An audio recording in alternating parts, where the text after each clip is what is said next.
Hello and welcome to the official Singapore window. Now, the story today is really about Dubai because we've had a significant weakening in the physical premium. We're down to 49 cents this morning. We've finally broken out that 70-cent range that we were stuck in for quite some time. This is the lowest since kind of mid-October. We had this brief stint down there at about this point here, kind of 17th, 16th of October. Now, this is significant weakening. As you can see, we brought the average for the month now to below $1. So we're looking towards nearly 30 cents below last month's average. So that's going to be an interesting one on the OSPs for next month. And really the question will now be whether Dubai can continue to consolidate or if it will keep dropping. Now, in terms of the broader context, the kind of main flat price move yesterday afternoon came on the back of rumors and reports that Ukraine is going to engage with the US towards a peace deal with Russia. That saw us drop with this pretty large candle you can see here in the afternoon session. So this is kind of when that news came out. Then we've continued our decline today and we consolidated a bit this morning, but we are looking at kind of mid 62 range, where yesterday we were up near 64, even higher than the day before. So we are still kind of in that low 62, 64, 65 kind of range. Still a little bit volatile though within that range, but the structure is telling because, as I mentioned, the Dubai structure has weakened significantly. And as you look at the swap spread, this is barrel mode to M1 Dubai swap. The weakening really is concentrated at the front because today we've had this enormous drop from 35 cents as a high to exactly flat even at the low. So the weakness in Dubai is focused at the front. And if we look and compare that to the Brent structure, here we have Brent front spread for futures. It has risen to 58 cents. That's the strongest we've seen for weeks, frankly. Strongest we've seen since, I think, back at the beginning of November, about the 1st of November, we had all the kind of expiry choppiness. That was reflected also in the Dubai physical premium, as you can see at the beginning of the chart earlier. And then if we move on finally to the kind of story of the week, we've got gas oil cracks, because they went crazy on Tuesday. As you can see, they went up to $40 almost per barrel, and they came off with a vengeance yesterday. So we dropped about, what was it, $5 per barrel on yesterday's session alone. So we've got some really, really big candles in this section here, and each one as violent as the previous. Today, we seem to be dropping again. As you can see from the quite long tail on this candle, though, we have quite a lot of buying coming in when we get low. And it does seem like the surge on Tuesday was just driven by stop outs, having spoken to some traders about this. But also the drop is driven partly by the Russia-Ukraine development and expectation for peace, because obviously Russia is a major diesel exporter. The 28-point plan outlined by the US suggests that sanctions on Russian oil would be removed, so that could lead to an increase in diesel availability and also Russian oil into Europe, US, and other sanctioning countries. So that's one to watch in terms of developments of the peace process, whether it will actually gather steam or kind of slow and drag out over weeks as previously it has done, and also whether the Dubai physical premium can consolidate or if it will keep dropping even weaker.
Hello and welcome to the New Look Officials. I am your host, Lisa Aziz, and joining me today in the Flux News studio, I'm delighted to say, as always, our very leading officials, Will Cunliffe, Ed Hayden-Griffith and Spiros Kokos. Hello, guys. Hello. Good to get you back.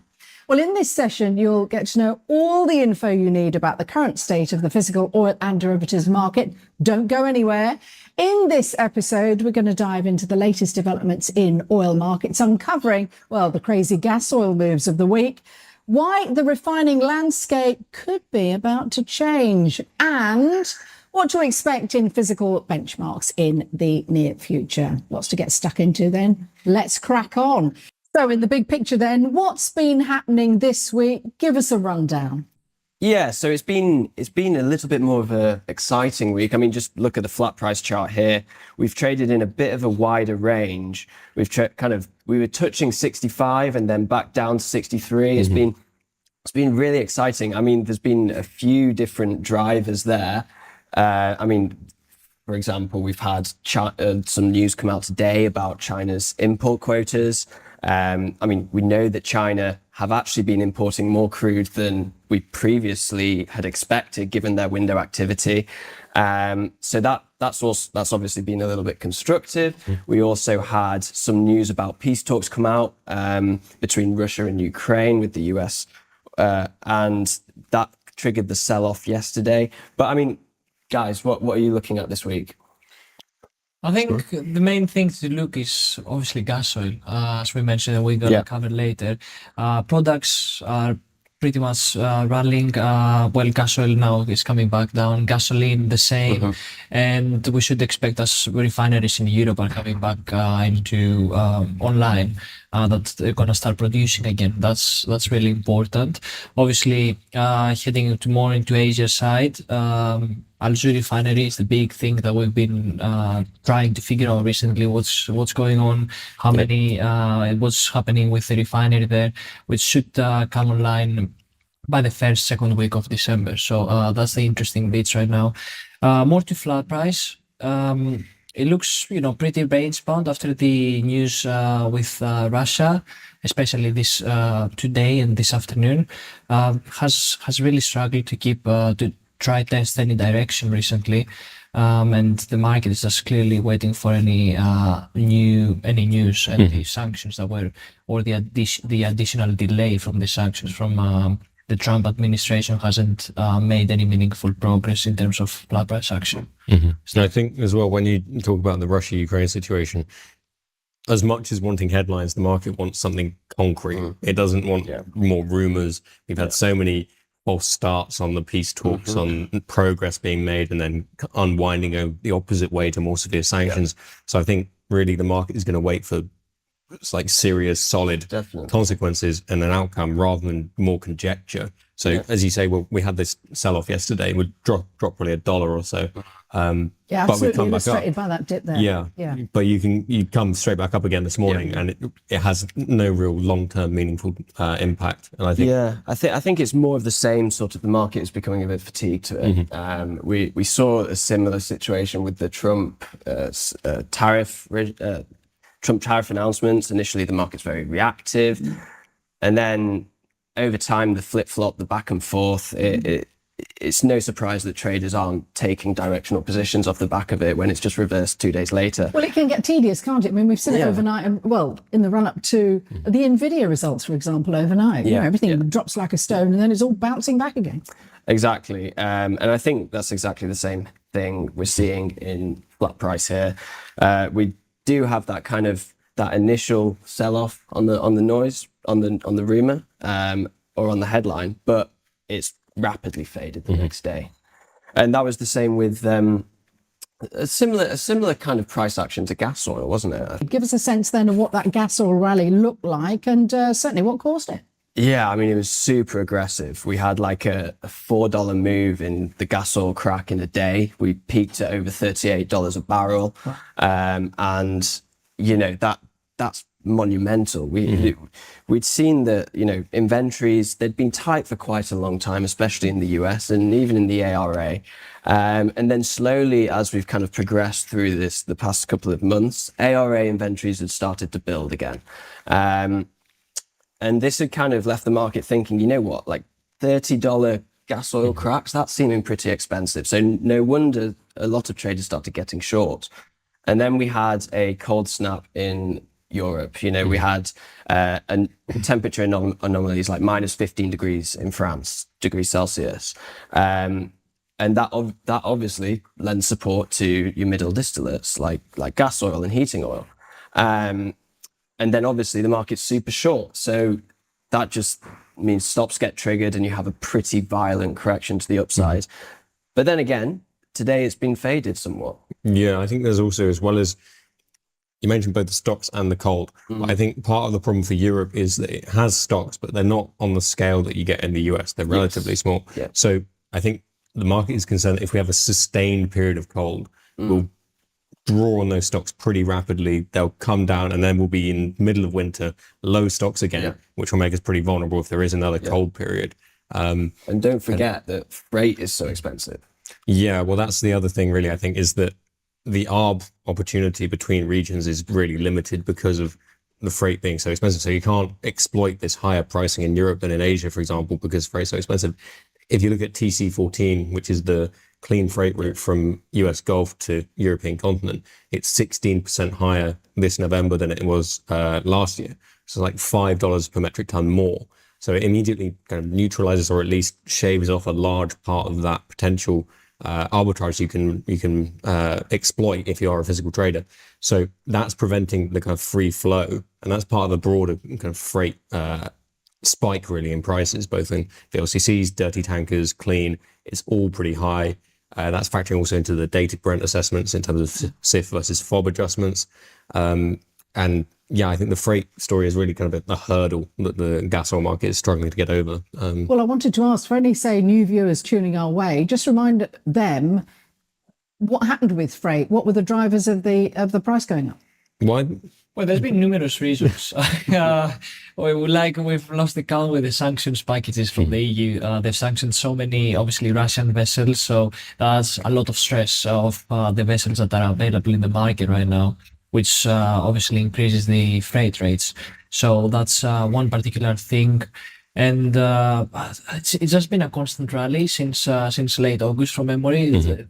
Nothing has been stabilizing. People have been talking to traders, talking to other sources, even on other products. They've been saying that they expect this freight to normalize and see some products clear into other regions, but this hasn't been so far.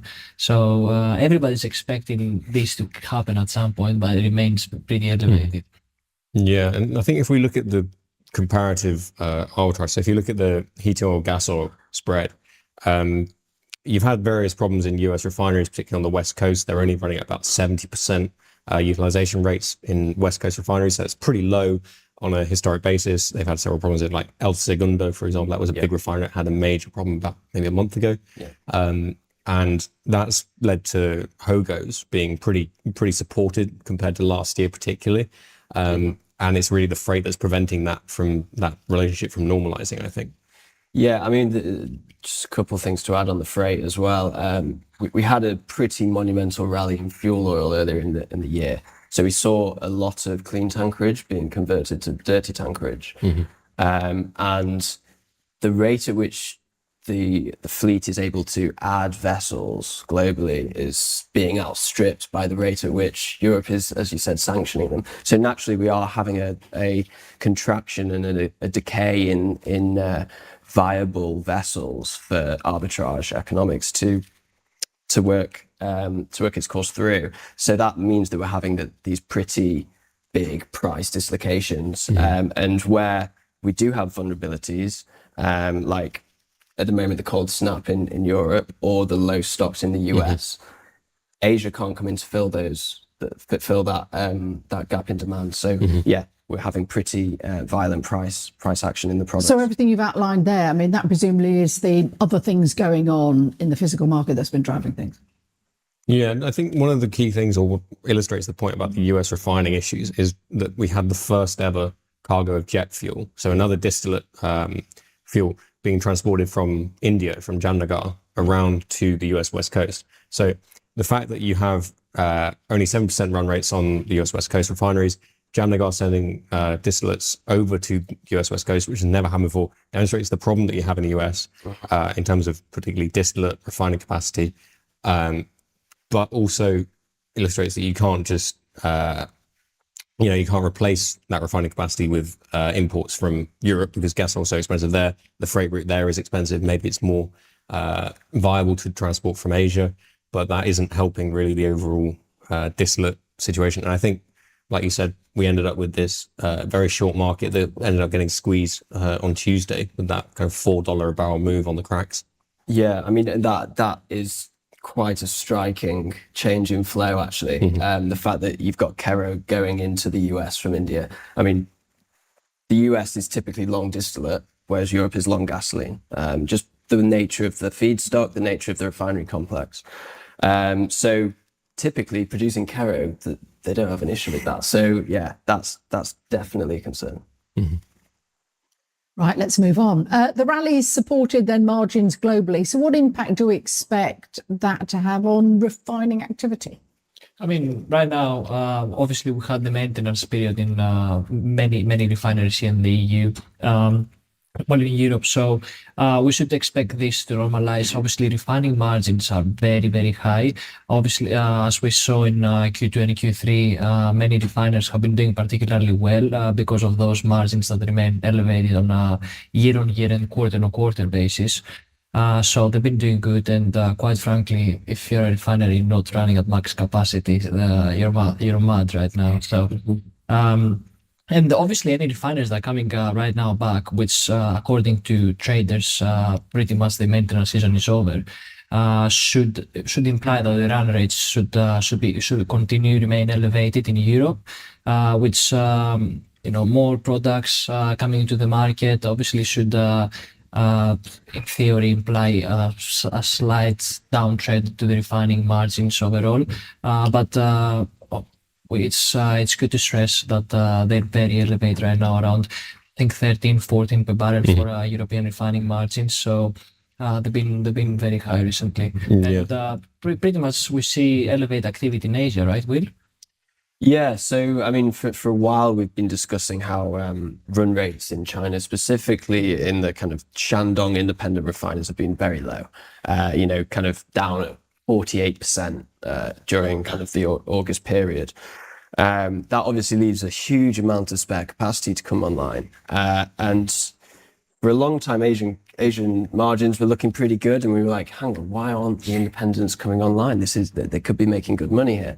The state refiners, they ramped up. They're up at over 80%. Now they are starting to kick into gear, and we're seeing Shandong independents utilization at about 60% now. So that's up pretty materially from the kind of 48% we were seeing only 8 weeks ago.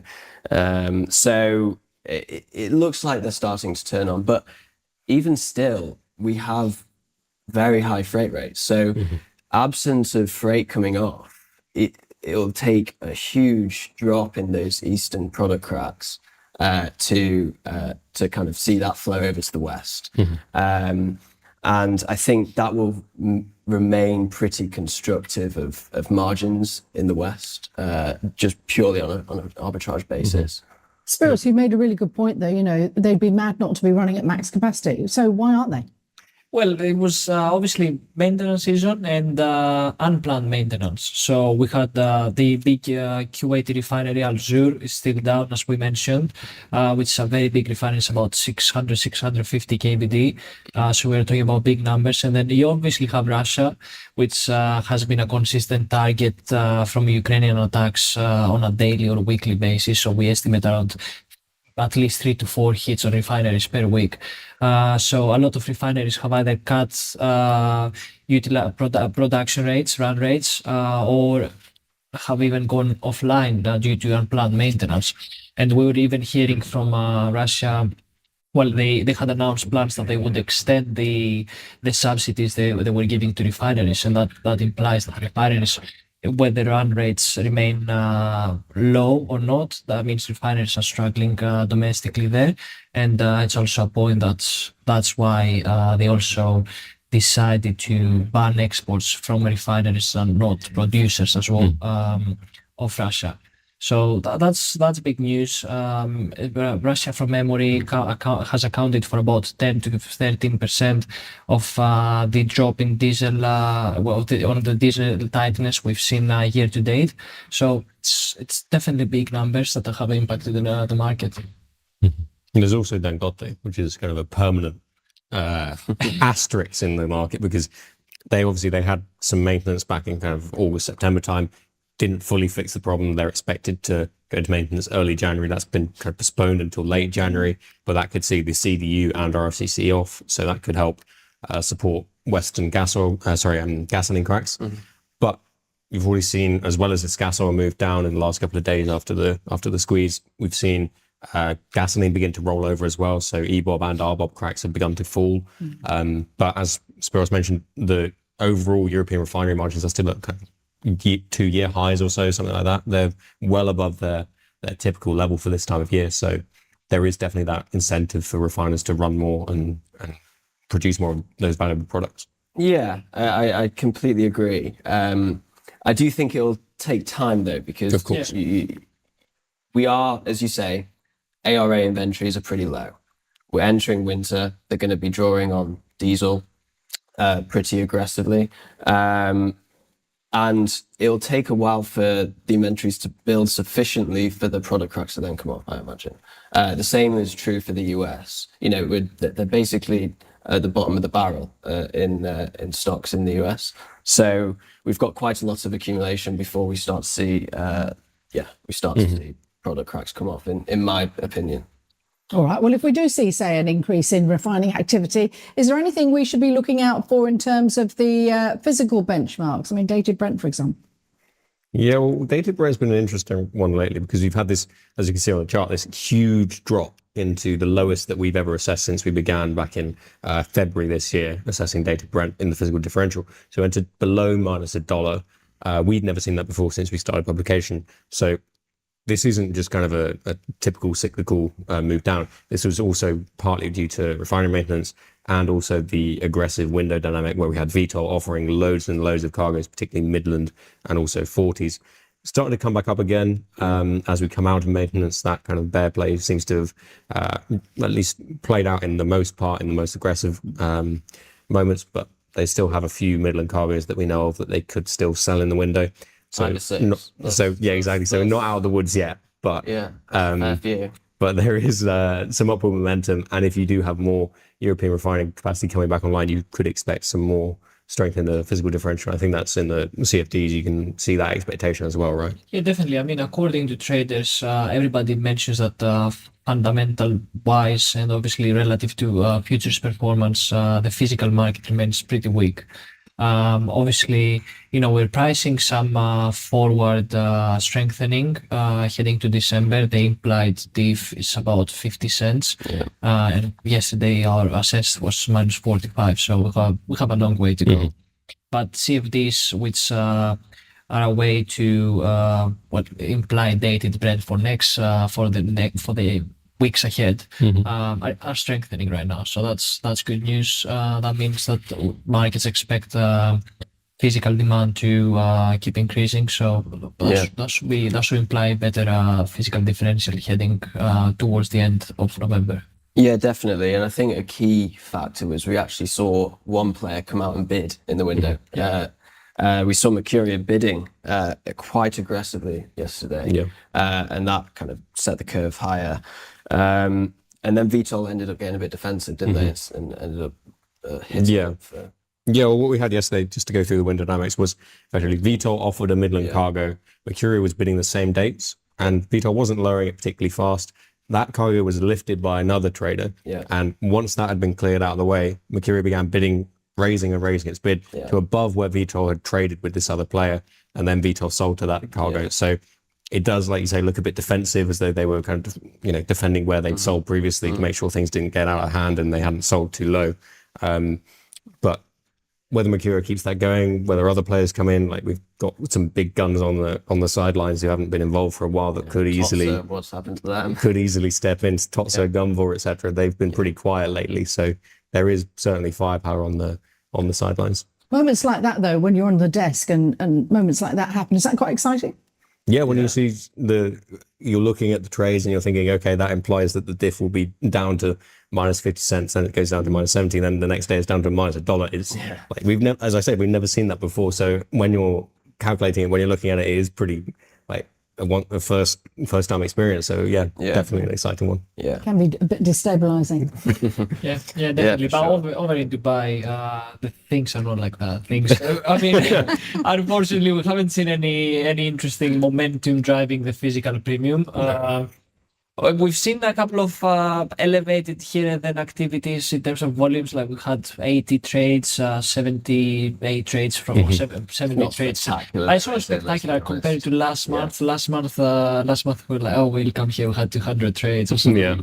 So it's not the same, and the physical premium remains very tight and rates bound around the 70-cent range, which has brought our physical premium for the month. Just over $1 right now. It's 25 I mean, cents. it's a remarkably stable window dynamic. To be honest, you have TOTS and Trafi on the buy side, China on the sell side, and that's been the same all month really. We're seeing that kind of physical premium drift down a little bit, down towards 70 cents a barrel, and the average so far for the month, as you can see, has been just over $1. So that's knocking about 25 cents off versus the average last month. So, I mean, expectations for OSPs, I think they're probably going to have to cut again. Yeah, definitely. They've been very lenient on the previous cuts. Obviously, the market was pricing, especially on for the October's monthly average structure. The market was implying, for them to cut by more, which they didn't. So I think, 20 cents has to be at least if things keep going like this. Obviously, it's been a very quiet month, and again, it depends on the final week average, which has been a key tool for them when they assess the OSPs, right? But if we continue in our kind of sideways trajectory, we'd be looking at a final week average in the 70 cents range. So that'd be even weaker. Also, it's worth noting that the first day here, I think, was over $3. So that is skewing massively the average, despite the rest of the days being like 120 or below. Most have been under $1. So whether they have to disregard that one day as an anomaly, I mean, you got a pretty choppy end of month and beginning of this month, so they might well just disregard that one and see what else the arithmetic does. But then again, they set OSPs a little bit firmer than structures implied last month. The allocations to China are a little bit softer than we expected, but we're hearing that India was picking up more, Japan was picking up more, and so was South Korea. So they're finding demand in Asia.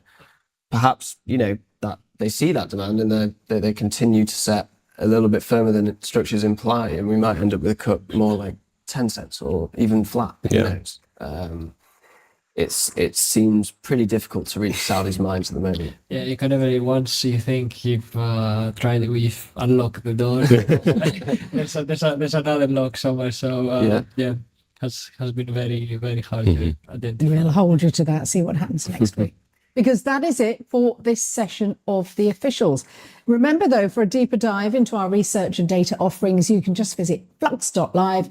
And feel free, of course, to reach out to us with any questions and comments. So thanks, guys, and see you all next week.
Hello and welcome to the official Singapore window. Now, the story today is really about Dubai because we've had a significant weakening in the physical premium. We're down to 49 cents this morning. We've finally broken out that 70-cent range that we were stuck in for quite some time. This is the lowest since kind of mid-October. We had this brief stint down there at about this point here, kind of 17th, 16th of October. Now, this is significant weakening. As you can see, we brought the average for the month now to below $1. So we're looking towards nearly 30 cents below last month's average. So that's going to be an interesting one on the OSPs for next month. And really the question will now be whether Dubai can continue to consolidate or if it will keep dropping. Now, in terms of the broader context, the kind of main flat price move yesterday afternoon came on the back of rumors and reports that Ukraine is going to engage with the US towards a peace deal with Russia. That saw us drop with this pretty large candle you can see here in the afternoon session. So this is kind of when that news came out. Then we've continued our decline today and we consolidated a bit this morning, but we are looking at kind of mid 62 range, where yesterday we were up near 64, even higher than the day before. So we are still kind of in that low 62, 64, 65 kind of range. Still a little bit volatile though within that range, but the structure is telling because, as I mentioned, the Dubai structure has weakened significantly. And as you look at the swap spread, this is barrel mode to M1 Dubai swap. The weakening really is concentrated at the front because today we've had this enormous drop from 35 cents as a high to exactly flat even at the low. So the weakness in Dubai is focused at the front. And if we look and compare that to the Brent structure, here we have Brent front spread for futures. It has risen to 58 cents. That's the strongest we've seen for weeks, frankly. Strongest we've seen since, I think, back at the beginning of November, about the 1st of November, we had all the kind of expiry choppiness. That was reflected also in the Dubai physical premium, as you can see at the beginning of the chart earlier. And then if we move on finally to the kind of story of the week, we've got gas oil cracks, because they went crazy on Tuesday. As you can see, they went up to $40 almost per barrel, and they came off with a vengeance yesterday. So we dropped about, what was it, $5 per barrel on yesterday's session alone. So we've got some really, really big candles in this section here, and each one as violent as the previous. Today, we seem to be dropping again. As you can see from the quite long tail on this candle, though, we have quite a lot of buying coming in when we get low. And it does seem like the surge on Tuesday was just driven by stop outs, having spoken to some traders about this. But also the drop is driven partly by the Russia-Ukraine development and expectation for peace, because obviously Russia is a major diesel exporter. The 28-point plan outlined by the US suggests that sanctions on Russian oil would be removed, so that could lead to an increase in diesel availability and also Russian oil into Europe, US, and other sanctioning countries.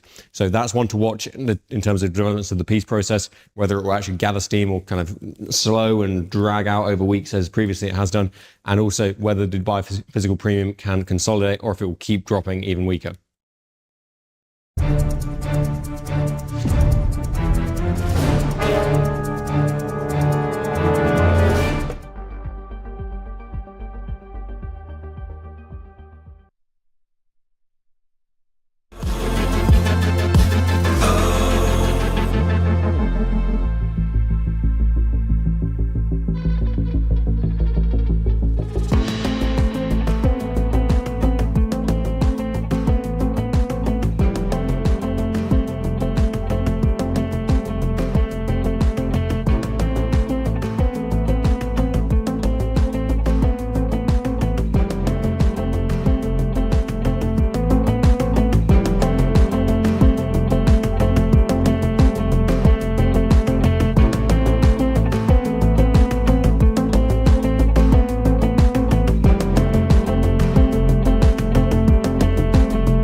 Hi everyone, I'm James Brodie, Head of Learning and Development here at Onyx Capital Group, and I'm delighted to welcome you to this immersive course on commodities and financial markets called Trading with Discipline, where we take a deep look into fundamental analysis, technical analysis, behavioural finance and risk management, all based on our one-day accredited programme with the Singapore Institute of Banking and Finance.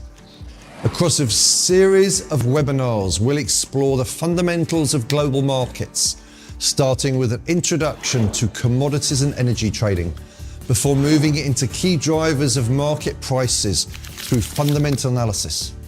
We'll also provide a clear overview of bonds, equities, and foreign exchange markets, ensuring you have a strong cross-asset understanding. We'll then dive into technical analysis, including trend following, mean reversion, risk management, and program trading strategies. We'll also examine the increasingly vital role of behavioural finance, helping you understand trader psychology and emotional discipline in real-world trading. The course includes interactive trading simulations powered by Amplify Me, multiple choice review tests throughout, a final end of course exam, and a certificate of completion. This program is ideal for anyone looking to develop a deeper understanding of financial markets, sharpen their trading instincts, and build real practical skills for the industry.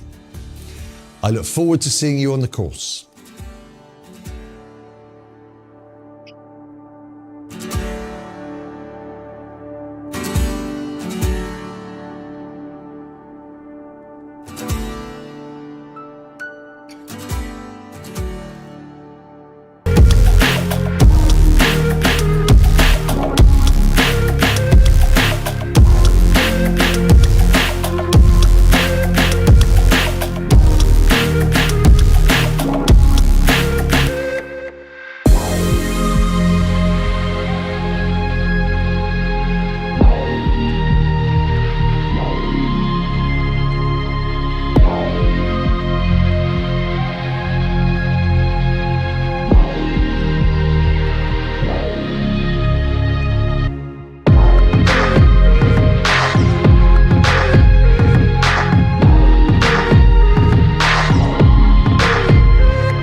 welcome to another episode of Flux Insights. I'm Lisa Aziz, your host for today's exciting show.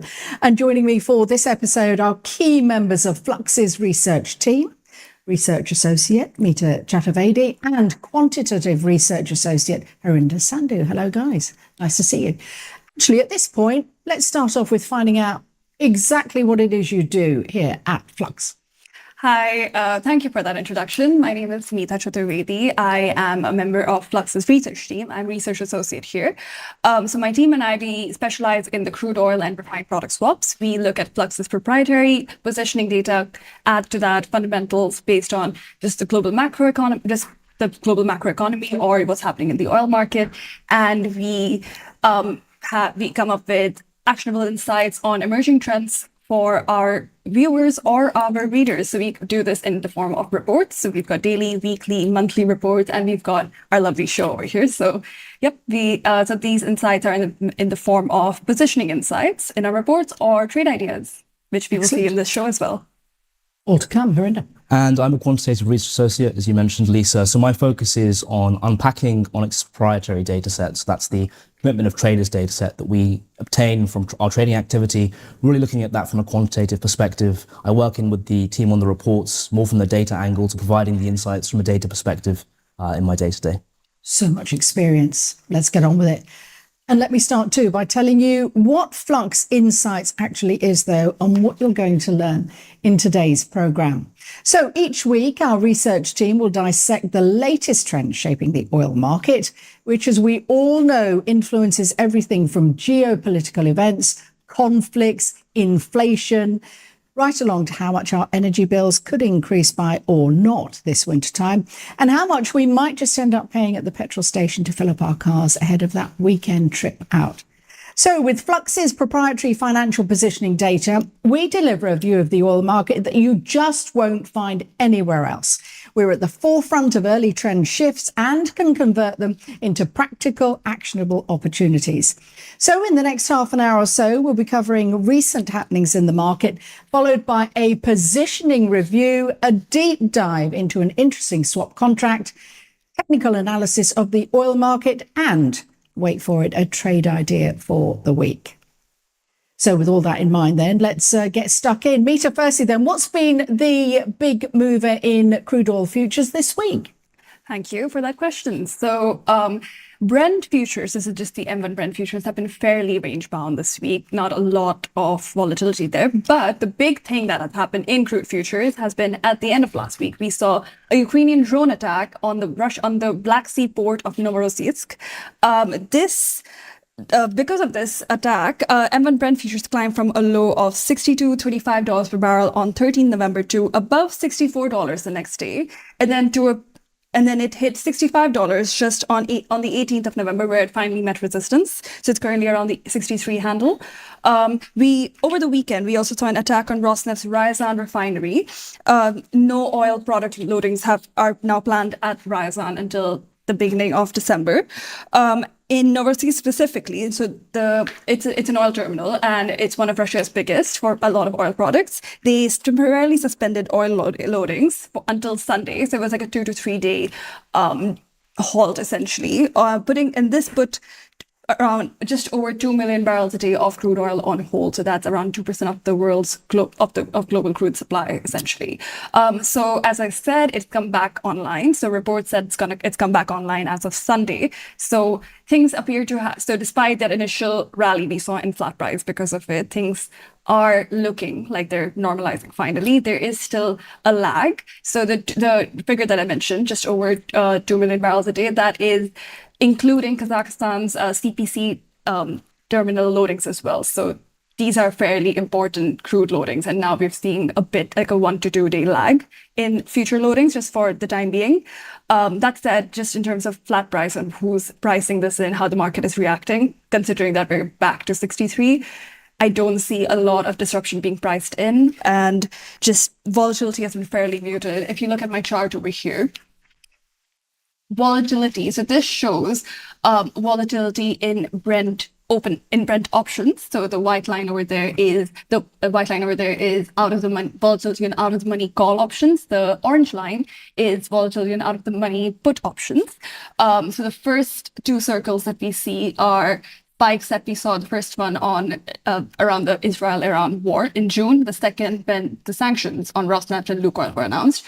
Compared to that yellow circle that we see at the end, we did see a small increase in volatility, but it seems like the market sort of... That, though, one huge, great big dollop of volatility. Exactly. So I feel like it's just the market's fairly range-bound right now. It'll be interesting to see how the market is essentially looking at this whole Russian sanctions thing, considering Deputy Prime Minister Alexander Novak also mentioned that crude oil production in Russia, although it did slow down in October, it was below OPEC's quota. It is reportedly increasing in November, and it could match up the quotas by the end of this year. But I think, Harinder, you had more to say about Russia, the sanctions, and what developments are following. Absolutely, Mita. So as Mita mentioned, the sanctions on Rosneft and Lukoil, the two big Russian majors from Russia, those two companies, there's a number of sanctions that have been placed on them in terms of restricting the activity, but the extent to which those sanctions are actually taking effect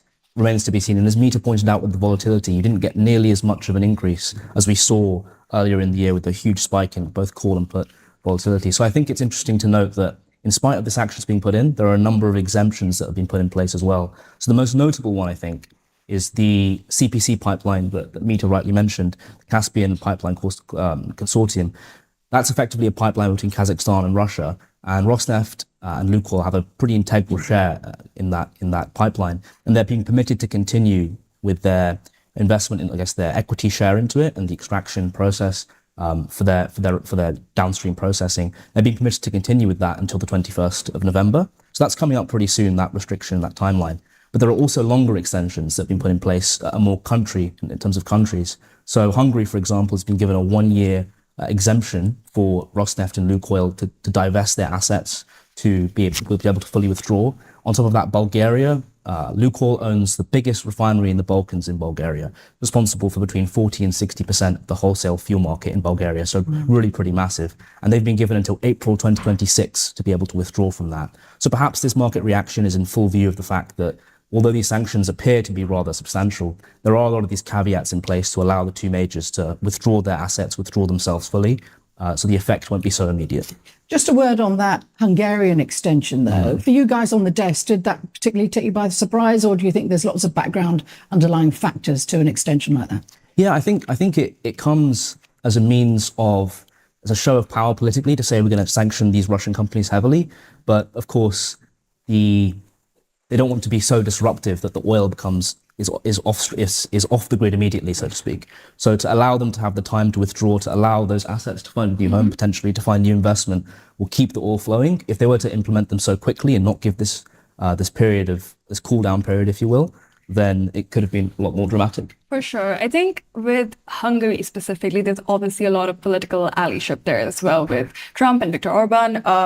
It'll be interesting to see. I think we're also hearing reports of a potential delay in sanctions now, just generally as well. So I think this is a bit where like the whole Trump taco play comes into quite focus as well. So it'll be interesting to see how these sanctions are, how the timeline looks on them. I think with these sanctions, it'll just over time, we currently hear reports of, I read a report that said something about Russia offering discounted LNG to China. So there is a lot of question about how much of supply is going to be disrupted, because considering that flat price is currently at $63, not at 70 something dollars.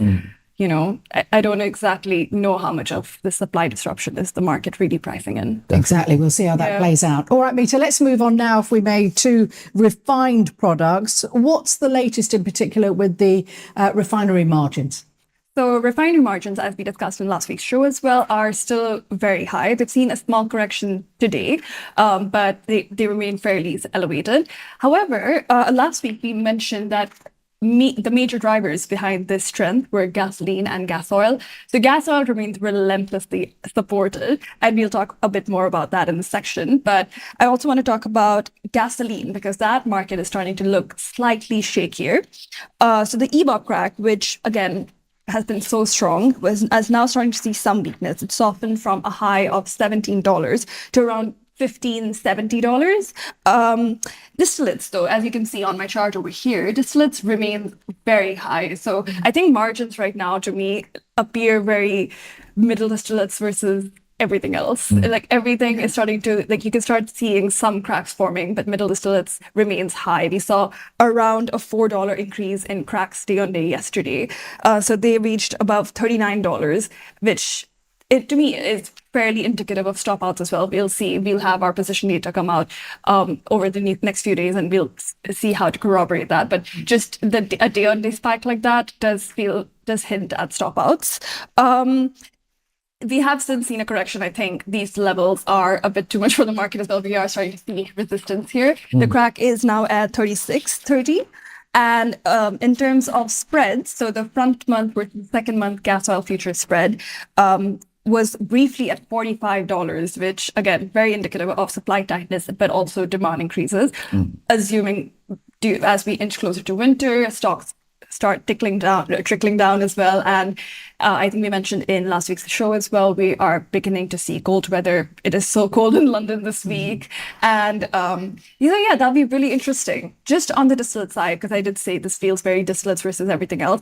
Jet fuel, which is also a middle distillate product, has also been really strong, especially in Asia. So in Asia, we have this contract called a regrade. So regrade is jet fuel essentially versus Singapore gas oil. And that is currently positive despite how strong gas oil and diesel have been. So the fact that that being so strong also is fairly reflective of how strong the jet fuel market is, especially in Asia. A lot of that has to do with seasonalities. Japan tends to use kerosene for wintertime heating. It's fairly seasonal for that, but also from the US West Coast. So we have seen refineries in California shutting down, and recently we saw Chevron's El Segundo refinery catch fire. So there has been a pull of supply from South Korea, and recently India exported its first ever jet cargo to the US West Coast in its history. So we have seen that Asia to US West Coast move in jet fuel. That will be interesting to monitor as well because Thanksgiving is coming up, and that's when aviation travel, motor demand travel should increase as well. So and lots of car travel too. Yeah, exactly. Using a lot of fuel. Exactly. So we'll talk about US gasoline later in the show, but for now, aviation demand in the US West Coast. So do keep an eye on that. On a final note, stronger ICE gas oil has also weighed on the gas oil East-West. So the gas oil East-West looks at Singapore gas oil versus European ICE gas oil. The M1 East-West was briefly at around negative $50 per metric ton, which is among an all-time low for this time of the year. It has since come up. It's around negative 41, but a lot of this could also be due to freight being really expensive, making it expensive to send these cargoes across. Other East-West have also been affected by this, but I think Harinder is going to talk a bit more about that. Absolutely. As Mita rightly mentioned, the gas oil East-West, we're looking at levels that were previously unseen, around negative $50 per metric ton. As she mentioned, freight as well, being particularly high, being particularly strong during these periods has influenced that. With the NAFTA East-West, which is the one I want to focus on a little bit, with our positioning data is really coming in powerful. So a little bit of context again into the market. So NAFTA in the East, the Eastern NAFTA benchmark, has seen a lot of strength due to these cracking units coming online, which will take naphtha as a feedstock, as an input, and crack it to produce petrochemicals, which are later used for manufacturing plastics. So the introduction of these new cracking units, particularly in Indonesia, has meant that demand for naphtha in the East has been pulled up. Coupled with, of course, the Russian sanctions, less Russian naphtha coming in, and the wider sort of geopolitical landscape around there, it's meant that the Eastern naphtha benchmark has strengthened quite significantly relative to the Western one. And what that's meant is the East to West naphtha contract has widened significantly. So if we take a look at the chart on the screen here, which showcases the price evolution of the East-West, along with our positioning data, we see this continual uptrend in the East-West price. And we actually see that our positioning data is showing that the counterparties have been selling the contract as it's been climbing. Gosh, that's quite steep, isn't it? It is, absolutely. So it accumulated in a net position close to negative 3 million barrels as the prices continue climbing. And since then, these people that have entered short have been unable to defend their short positions. They've gone and liquidated. And if we take a look at the open interest as well, it would show a relatively flat open interest, which basically means that the players are exiting and entering positions simultaneously. So these short positions coming off is an indication of real removal of those shorts, which is happening if we take a look at the entry price at a loss, effectively. So they're buying back these contracts as the price is creeping higher and higher at a loss. So it just really goes to show that in spite of the positioning, being so deeply short, it turns out that they've been unable to defend those shorts, and now prices have climbed and they're out of the money. So I think that's... So is it their own fault, perhaps, that they literally misread the drivers or the market? Indeed it is. Perhaps they thought that these levels are so high for the East-West. Of course, there'll be some hedging component. For sure. I think it's really interesting that refiners specifically have flipped from net short to net long, but that just means that they've unbound their hedge positions. That's not really something that we see every day, so that's fairly interesting. And also on the point of defending their positions, I think it's really interesting that prices have essentially bounced off of the long entry prices. The 90-day longs did not allow themselves to be out of the money at all through this period. Really interesting. Really interesting, yeah. So, Right, well, while we are discussing oil products, Mita, I think there's been some news, especially coming out of Nigeria's Dangote refinery. Has there been an update on their maintenance schedule? Yes. So there's reported updates that Dangote is a 650 kilobarrels a day refinery in Nigeria, and they have reportedly postponed maintenance on their crude distillation unit till the end of Jan. So it was initially planned for early to mid-December, and they've postponed this for the end of January. The maintenance on their RCC unit, which is used to make gasoline, has been brought forward to 15th December instead.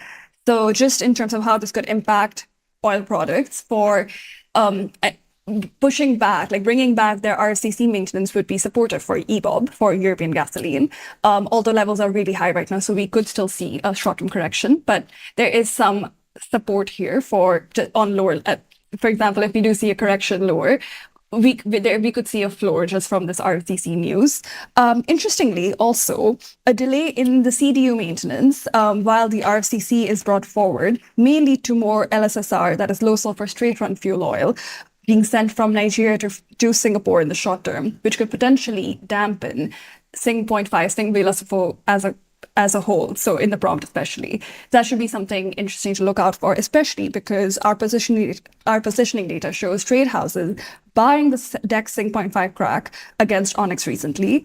So this could leave these players, these long trade houses, vulnerable to a bearish catalyst, especially with open interest in the crack currently very close to the 5-year maximum. So there isn't a lot of room for them to keep defending their positions in terms of how saturated the market is. So if we do see a bearish catalyst in the market from this RFCC news, from this CDU postponement news, that'd be really bad news for them. Just on the maintenance issue, though, I mean, most refiners have to do maintenance at some point, don't they? I mean, we hear so often about fires, outages. I mean, that suggests that maintenance is needed. Yes, for sure. But I think in this case, there has been so much question about the exact maintenance schedule there are so many moving parts here. First, there is the CDU, there is the RCC unit, both of which impact, in this case, fuel oil very differently. Initially, what we heard rumors of were that the CDU would be shut more than a week before the RCC unit, in which case we'd first see support in VLSFO due to a curb in exports from Nigeria to Singapore, and then we'd start seeing more VLSFO supply as the RCC unit goes offline. But now with the CDU maintenance still well in the future, but the RCC maintenance approaching, that's a bit of a surprise news. That's a bit of a shock for the VLSFO markets, essentially, is what we're seeing. So I completely agree. And a lot of times we do see seasonal plays in the market. For example, we start seeing support in Q2 gas oil East-West because of refinery maintenance. We expect Asian markets to be tighter at that time. So we do see the market does price in refinery maintenance. It does also want to look out for unplanned maintenance or random shock news like this, where you see changes that nobody saw coming, essentially. All right, brilliantly explained. Let's move on now then, if we may, and talk a little bit more about the futures market. Have there been any interesting changes in positioning in particular recently? Yeah, so there's been a few contracts that have been especially interesting. Of course, to start, Brent, there's been a small increase in the open interest. So in previous weeks, we've seen drops in the open interest, indicating that players in the market have taken off risk. But the real standout contract, as Mita mentioned as well, is the gas oil complex. So if we take a look at the positioning in the producer merchant category for gas oil, this is not too eventful in week on week. We can see that they're maintaining their short positions. But what was especially interesting in the gas oil category was the money managers. So now if we move to the money manager positioning, which is far more indicative of the speculative players in the market, we can see a week-on-week addition of net length. So we saw longs, so this is the net position week-on-week, increase overall by 7.74%. And this is the third consecutive week of increases. What this is telling us is that these speculative players continue to add length to gas oil, and they're doing so at higher prices. So there appears to be perhaps some conviction as prices are moving up, that they continue to do so. These are speculative players, so they're not doing it. It's not for hedging purposes. It's because they do believe with some conviction that prices could potentially continue to move up. So this is the less timely data, the CFTC. But again, it does go to underscore the point that gas oil is the contract where there's a lot of conviction, especially at this time towards the end of the year when players tend to be a little bit more risk off going into Christmas. Locking in their bags, as Mita said, exactly. Yeah. So, Right, brilliant, Harinder. Well, we know that official COT data is lagged, of course, by a week. So what does Flux's timelier positioning data then tell us? Yes, exactly as you mentioned, the data we just looked at was lagged. We have a CTA model which is capable of giving us positioning day to day, which is far more granular and can give us a lot more insight. So if we take a look at the chart here, which shows the futures contract CTA positioning over time, it's in some sense it's more of the same in that we remain overextended in gas oil and heating oil, as mentioned in previous weeks. In fact, we've seen even more of an increase tick up, which could potentially indicate we're overextended. But it could also suggest a new normal. If this continues to be the case and we continue to see positioning at these high levels, the underlying model that looks at the position will start to acclimatize to this level, and this will become the new normal for positioning. So if money managers do continue to keep buying, do continue to keep adding positions, the CTAs will similarly reflect that state of normality. So it could be the case that these high levels for gas oil will persist a little bit longer as positions remain here. I think one thing to point out that's especially interesting as well with CTAs is RBOB, which is the US gasoline contract, has started to move up to neutrality, so in terms of like zero level of positioning, and there remains a little bit of room to the upside in terms of adding positions and potentially supporting prices of US gasoline. This comes in especially interesting for our trade idea later. RBOB is a really important component of the arb between US and Europe, and we'll start to see how this could potentially play into that at the end of the trade idea. So that's one to watch out for. Mita, go along with that? Yep, I do agree with that. Right, let's shift focus now then to the oil swaps market and Flux's very own commitment of traders data. Has there been a recent contract perhaps that's particularly stood out this week? Yeah, so we did speak about this earlier as well in last week's show. That was our main trade idea then. We're going to talk about the prompt DFL, that is the dated Brent versus Brent swap spread. So this particular contract fell to a low of, as you can see on my chart here, it fell to a low of around 15 cents per barrel just at the start of November, around mid-November. But over there, it saw better buying.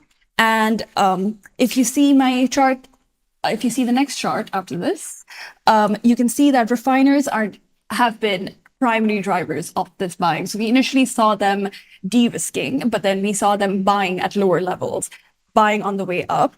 They are now 6.5 million barrels long this contract against Onyx, and they've added 3 million barrels of this just over the past fortnight. So they've not added too much just over the past week. They have still added a muted version, comparatively muted volumes, but they are holding on to these longs, which is important to see. Longs are now in the money, but its current prices are around 63 cents, and the 90-day average long entry level was just under 40 cents. So they're comfortably in the money. And we hold a fairly bullish view of dated Brent over here. Well, just let's explore that a little further. I mean, what's your view on this contract based on that? Yes. So on the paper side, as you can see, refiners returning to adding length, buying a lot over this past fortnight, buying at lows. We have seen that floor in the contract. But just on the physical side as well, we see support in the North Sea physical.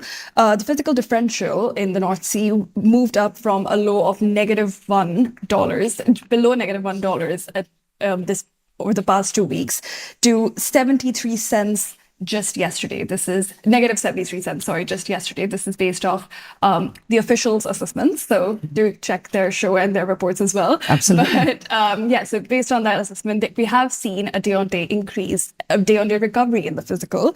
And yesterday we saw a good bid in 40s cargo by Mercuria, up to 80 cents below dated. This is for early December cargo. And just if you look at the paper market as well, the paper market is also implying more support. We are seeing the 24-28 1-week roll, that's just for the week ahead, 1-week roll, move up from negative 30 cents per barrel on 12th November to around negative 5 cents per barrel just before recording the show. So we are seeing more support being projected, being anticipated in this contract. And should we see the support, should the support materialize, we should start seeing this towards the end of this week. And we're recording the show, of course, on Wednesday, the 19th of November. All right, just taking a break then now from that positioning data. Shall we dive into another interesting way of analysing the market through the means of technical analysis, which uses statistical trends gathered from past data, of course, to derive insights from the market. Mita, could you just talk us through any interesting shifts in the market, technically speaking? I would love to. So just starting with Brent, just it being the most liquid of our oil futures. So Brent has been, as I mentioned, we have been fairly range bound. 50-day moving average, that blue line on that first pane on that chart, has been a very significant resistance level for this contract, as you can see just from the past fortnight. Like looking into price action into November, it's been a very clear barrier for price action. They're not allowed to go above that blue line. Just from an algorithmic point of view, crossing that blue line by more than one standard deviation, or for 1 to 2 trading days as a close above this line, would encourage further buying, because a lot of systematic traders would look at this particular level, and that would encourage crossing above it would encourage more buying. Momentum, as reflected on the second panel over there, that is a stochastics indicator that shows how short-term moving averages have been interacting with longer-term moving averages. The fast stochastic line is now well above the slower one. That shows building positive momentum. But I do think that the 50-day moving average is still something that should be more of a focus over here, because that's been a very important barrier for this contract. And just the second contract I would like to talk about is European gasoline, just because of all the talk about how we are starting to see cracks form in the contract.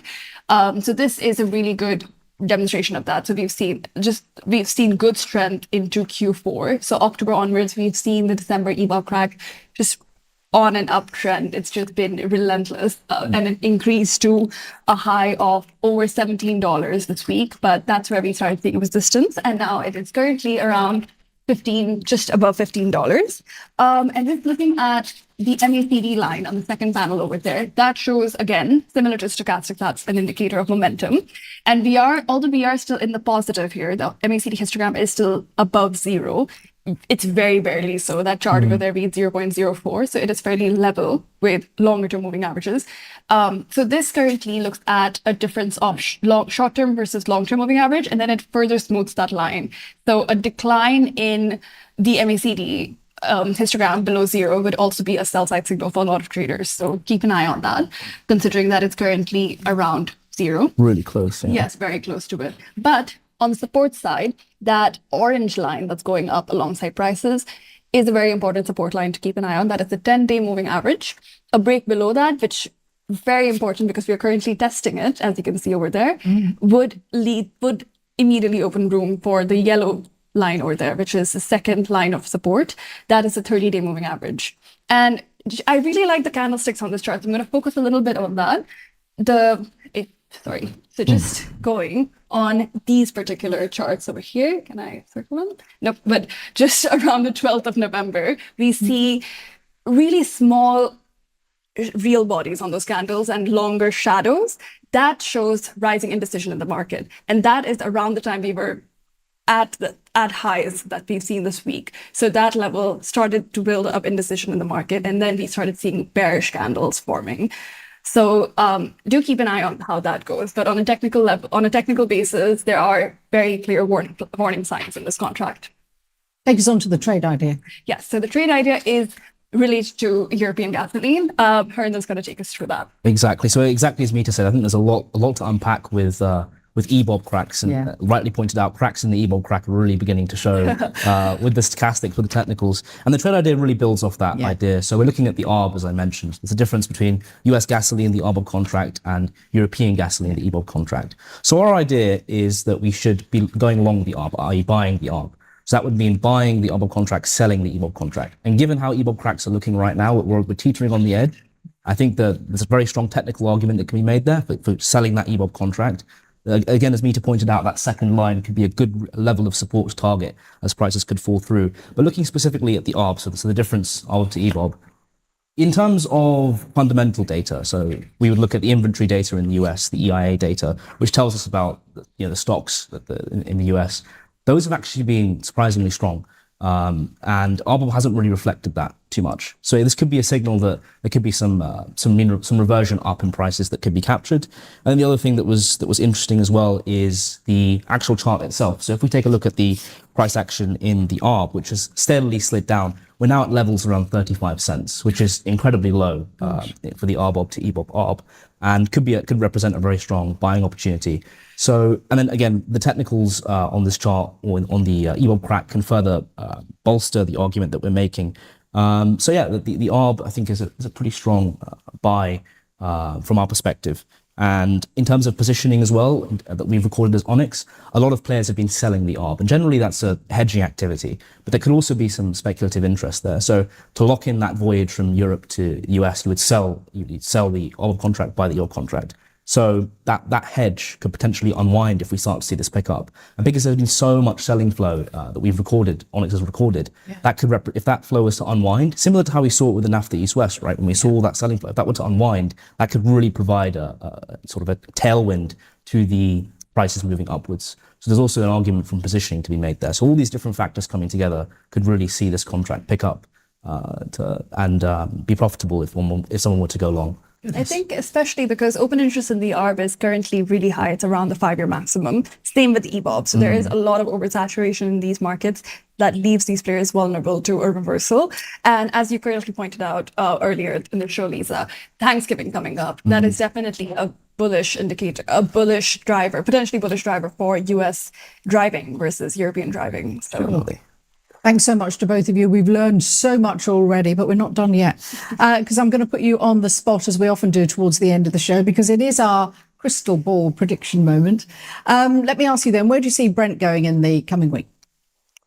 I'll kick off. So I think with the sanctions, I think to start, of course, the narrative has now become quite deeply instilled into the market. It's clear to the market's well aware that these sanctions have been implemented. They're now aware of the various exemptions that are in place. So I don't think any more headlines on that front, which was really the big mover earlier on, will be particularly significant. From my position as I see it, given that we're heading into December, as Mita pointed out, traders want to lock in their bonuses. They're not too keen to take on extra risk. The market's a little bit more risk off. I don't expect that we see particularly big movements in any of the contracts. I think for Brent, we're going to be in a relatively tight range. Perhaps for gas oil, that's the one that could be the exception. We've seen it picking up. Although I think we've seen a little bit of a correction lower recently, which could be indicating that those traders are like, you know what, I've made some good money here. Perhaps I'm going to liquidate my positions and take it easy into Christmas. Wow. So I think for gas oil, there could potentially be a little bit of a retracement. But I think for those two contracts, that's my view. I do agree with that, because I think I'm gonna add a third layer to that. So Brent, I do agree. I think I am a firm believer in that blue line that I showed over there. I don't see us breaking significantly past it, maybe for a bit and then coming lower. I don't see any fundamental reason to believe that it should go above it. But I do think we're going to be fairly supported, and that's because of Brent spreads. So the front month versus second month Brent spread, I think, is currently at fairly low levels, considering it is almost an expiry spread. Expiry being the Brent futures expiry is coming up at the end of this month. And I think just based off that, I see some upside in that spread, which would then keep the futures fairly supported here. In terms of gas oil, I completely agree. I think it's hard to be too bullish over here, but I don't think we're going to fall off a cliff or anything. I think we're going to be fairly supported as the market's super cautious, I think. And yeah, but that said, if we do fall below critical support levels from here, I think gas oil is like the final straw that's essentially like the final thing keeping refinery margins up right now. So if that starts falling, that could be really bad news for refinery margins and then for crude demand. So I had to end this on a negative note. Right now, I am fairly cautiously bullish Brent spreads. Let's end it on that. We're going to hold you to that. Thank you very much indeed, Mita Harinder. And that is it for this week's Flux Insight Show. Do hope you enjoyed it and learned a lot. I certainly have. Huge thanks, of course, to our fabulous research team, Mita and Harinder. See you next week. And remember, for a deeper dive into our research and data offerings, you can visit flux.live and feel free to, naturally, to reach out to us with any questions and comments. See you all next week.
Hello and welcome. This is the first and the only magazine show with the latest news and information from the UK energy scene. Oil or diesel, wind or solar. It's all here in the next 30 minutes.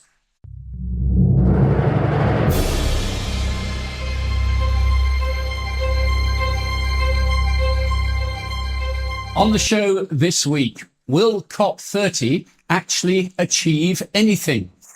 We report on some nascent plans to create a roadmap for the world to abandon fossil fuels. The UK Energy Secretary Ed Miliband saying it can be done. Ukraine is hitting more and more of Moscow's oil refineries. The price of Putin's oil is falling. What will that mean for UK fuel prices? Are they going to come down? And North Wales will become a beacon in the golden age of nuclear, says the government. Plans are announced for the UK's first ever small modular nuclear reactors. They're being built by the publicly owned Great British Energy.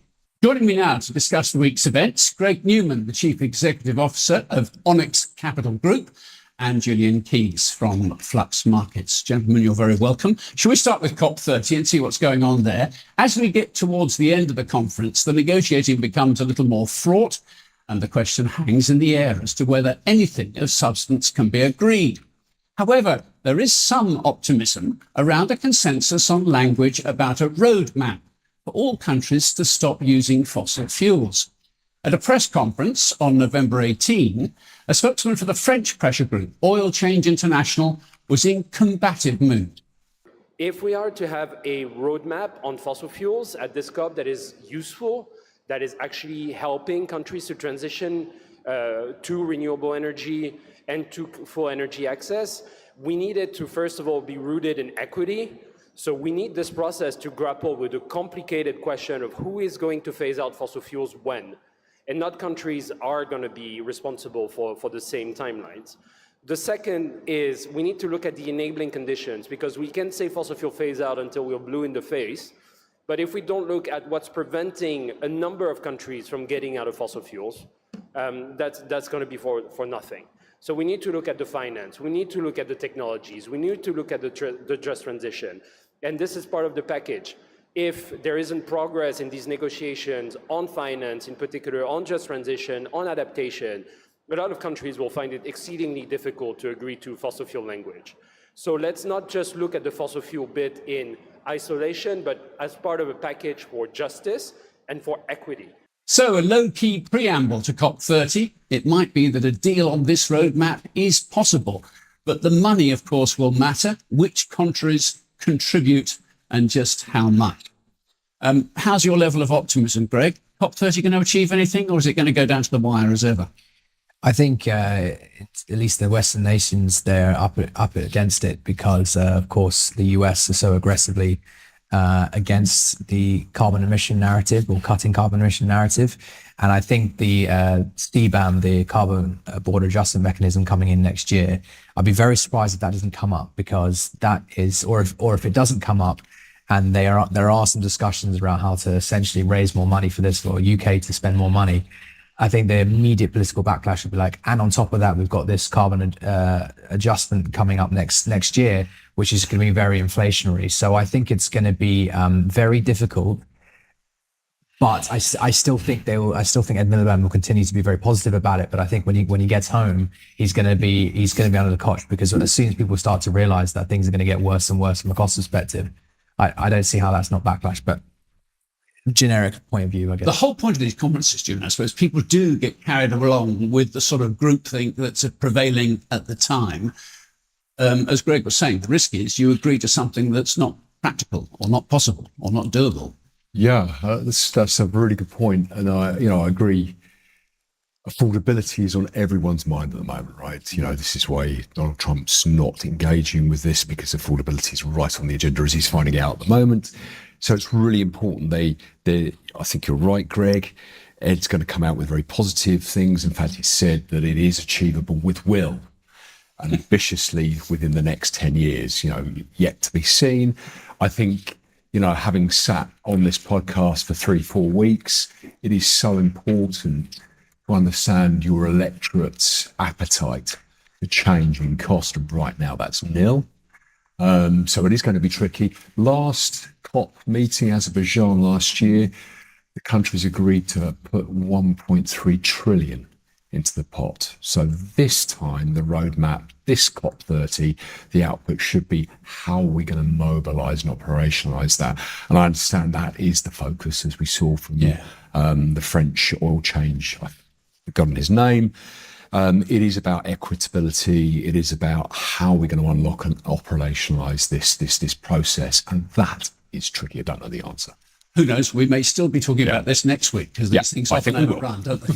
Next, more information about the Ukrainian attacks on Russian infrastructure. Reuters is reporting this week that the Ryazan refinery, that's one of Russia's largest, has stopped a key processing unit. Elsewhere, Ukrainian hostility is impacting on the availability and the price of Russian fuel. But I suppose we have to wonder, what does that all mean for us in the UK? What's the latest market news as we record, Greg, on the Russian numbers? Well, there's the Russian numbers, and then there's the diesel that they export, which is what I think is much more important for the UK to be aware of.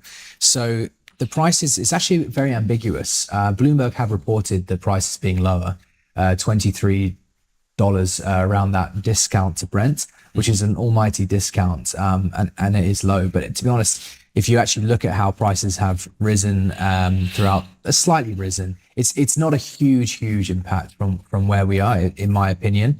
But of course, every dollar counts type thing. But on the flip side, we've had a very aggressive rally, as we call it, an increase in price in the heating oil and the diesel markets, which are very tightly linked. So that's on a relentless rise. I think gas oil is about $800 per metric ton. So that's quite a significant increase. And I think that is I know it's going to lead to higher prices in the UK very soon. It's just whether or not it really goes for it, because you can see the Brent price and like the Russian price, like you just said, there's a headline prices and they can get reported, but you've really got to look at the diesel price, the outright price, and that can divorce quite aggressively from these headline prices, which it is. So bad because prices are actually increasing for us. It's going to go up. Yeah. And of course, as we record today, we haven't seen the effects of the latest American sanctions against Russia. They've still got to be factored in sort of starting next week, right? Yeah, they actually come into full impact on the 21st, so right. Friday this week, if my maths is right. And I think, just to reiterate, it is very asymmetric. So, yeah, the crude from Russia is trading at this substantial discount.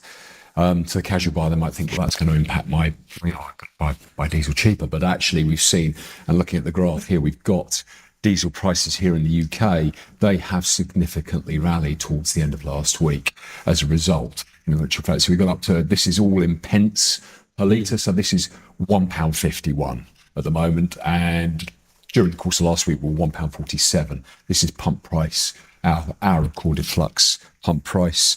So you will see this in a couple of weeks at the pump, right? Exactly. It takes, so if prices stay at this same level or go higher, we'll see that lag as people buy new stocks at their local forecourt.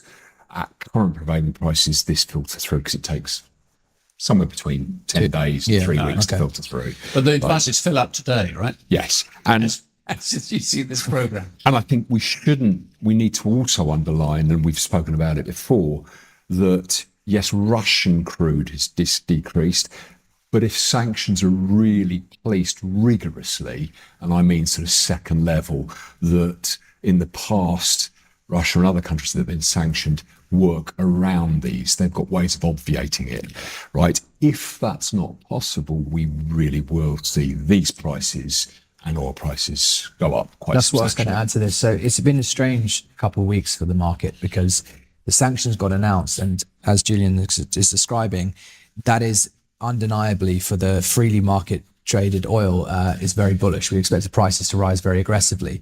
There's a lot of messing around. It was a big shock to the oil market, and actually the oil market participants generally, the traders, didn't fare very well. But now that's kind of coming to an end, and we've had bits of overhang, bits of glut, people talking about this and that. When they bite next week, the reality is going to bite in combination with diesel. It really is, the global market is eyes are on diesel, and sanctions will start to bite from next week.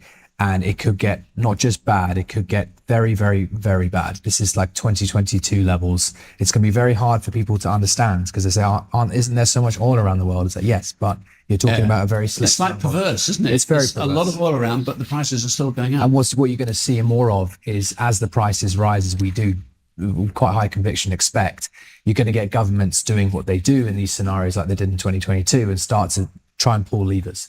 So they might be saying, look, we can release some of our strategic petroleum reserve. And that's what the US did in 2022. They released 1 million barrels per day. But the thing is, they've done that and they didn't replenish it. So if they do it even more now. So not a trick they can repeat. It's not really a trick, or they could, but it just puts them under a hell of a lot of pressure. Yeah. And I think my personal view is, and this is hugely conjecture, but Trump's relationship with Saudi Arabia, he's always had a good relationship with them and encouraged trade. But I think you never know what's going on behind the scenes. And I think he's always been aware that if I'm going to put more pressure on Russia, I need cooperation with Saudi Arabia. But he's not an oil trader. I think he overestimates how much they can supply in lieu of Russian oil. I've stopped buying Russia, just buy Saudi. Saudi don't have that kind of spare capacity. It's not that simple, is it? Really not that simple.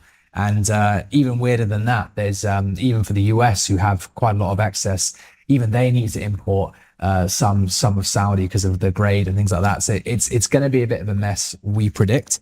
And with these things, the most worrying part is every time we do something to Russia, it just makes it worse. But I think even if it was to make it better, I don't see them as a country or who can come to a negotiation table and within a couple of hours it's done. This is a negotiation that even if it's successful because of the sanction pressure, it will be years before something's negotiated. So I don't see a world where oil is not incredibly tight and highly priced, unfortunately, going forward.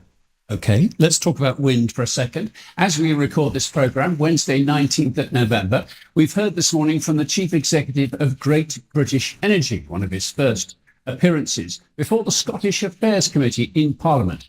Here's Dan McGrail being asked about the achievements of his new organisation.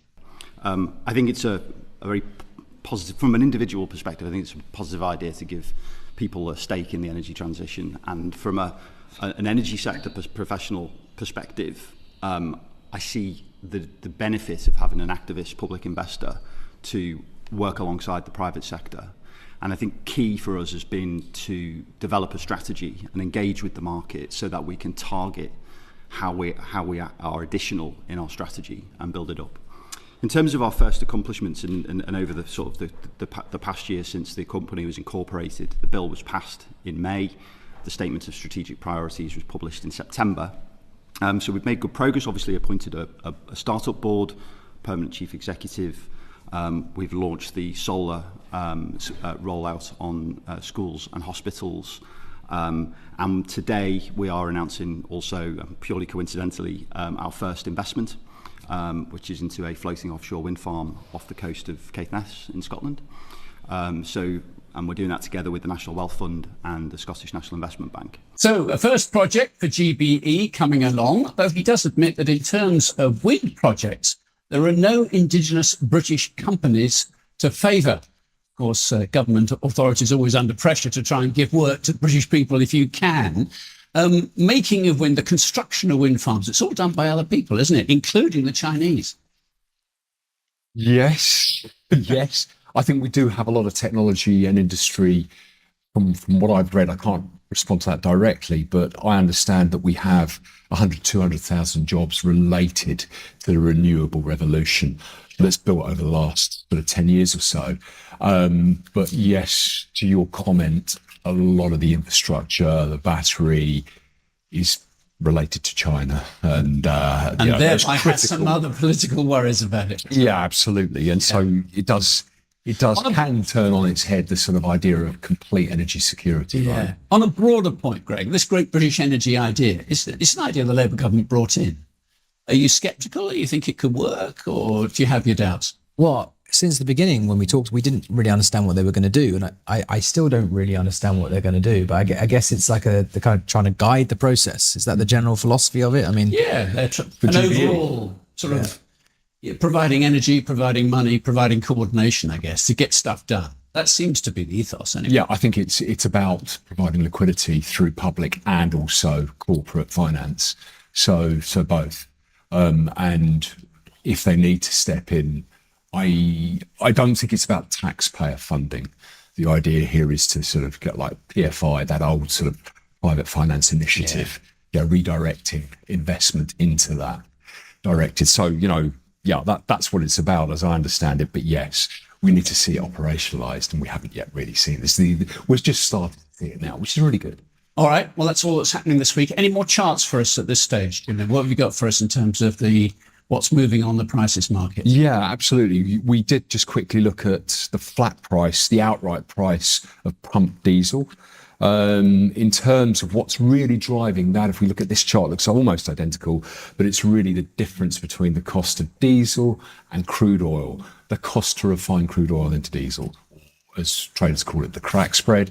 And that has really moved in reaction to the shutdown of some of the eastern refineries that are owned by Lukoil, and also this lack of up to 3 million barrels a day coming out of Russia that was coming onto the market. That's putting more pressure on that system. So, this is filtering through, as we saw in the previous chart, into pump price and diesel price, and also gasoline prices. And just quickly, as Greg mentioned just now, if we look at that top left-hand, number, that 144, that's the government price published today. The average pump price across the United Kingdom, so £1.44 pump price, and we're seeing prices here in our table here at the moment at about £1.53. So if prices stay at this level or go higher, pump prices will react. Tends to take 10 to 2 to 3 weeks for this to filter through. So 1 to 3 weeks to filter through. Okay, Julian, thank you for that. This is the UK Energy Show, brought to you by Flux, the biggest news, information and trading platform for world energy markets, from Onyx Capital Group. Now, next, something brand new for Wales was confirmed by the government this week. For decades, Wales led the way in powering Britain, and today we're leading again. Right here in North Wales, we're building the UK's first small modular reactors, the start of a new golden age of clean energy. Thousands of high-quality jobs, new apprenticeships, billions of pounds of investment delivered by Labour governments in Cardiff and Westminster, working hand in hand. Wales will be at the heart of our mission to make Britain a clean energy superpower.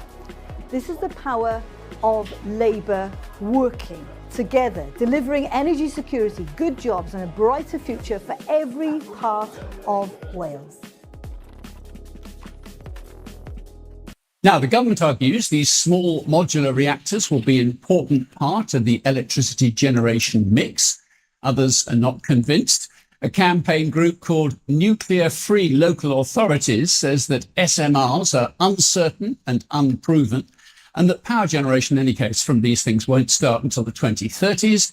Oh, and by the way, the electricity created will be far more expensive than that generated from renewables. So, your take, gents, on small nuclear reactors, modular reactors. Are they going to work? But I think anything that at least attempts to reduce the intermittency of renewables, just basically wind doesn't blow all the time. It creates a strain on the grid, because when the wind doesn't blow, they have to go and use natural gas. The natural gas traders go, thanks very much, rack up the price, and we end up paying way more. So anything that more reliably supplies the grid that isn't fossil fuels, that isn't in the hands of traders, should be a good thing. Obviously, this is an easy thing to say, but we should have had these a long time ago. So it's one of those things where you say it won't be done in 2030 till 2030, but that's probably what they said in 1990. I don't know. So I disagree with that logic. I think we need as much as we can. We need as much reliability as we can. We've seen the impact of Germany reducing their nuclear, and it increases your reliance on the excess, even coal. So you just need to be very, very careful about saying nuclear is not needed because we have renewables. But what renewables? Do you agree with that? Yeah, I do. I think nuclear is a renewable. Problem comes when you need to come to decommission it, of course. I think we've got a long history globally of building nuclear reactors on a larger scale. What I like about small modular reactors is that they are more flexible. You can deploy, the idea will be you'll be able to deploy them around the grid, just, wherever you really need to build it relatively quickly. This is about baseload. This is about continuous consumption. So it's not about helping at tea time when prices really ramp up. That's not about switching on there. We will still need gas or short to medium long-term storage that could be switched on at that time. And there are answers within the renewable sector to that. In terms of expense, what I understand from what I've read, I don't know, and it is a bit hypothetical, this is going to cost about 5 to 7 pence a kilowatt hour. So, today, if I go and fix my electricity price, I'm paying 26p. So it is cheaper from what I've read, theoretically. And I understand, again, theoretically, it is easier to decommission than the larger nuclear reactors. So to my money, it's a good thing. And it's in Wales, so that's supporting Wales and jobs. I thought you were going to say something else there. No! Well, I mean, Hartlepool have got some developments away. They are coming around the United Kingdom, but I think this is the first for Wales.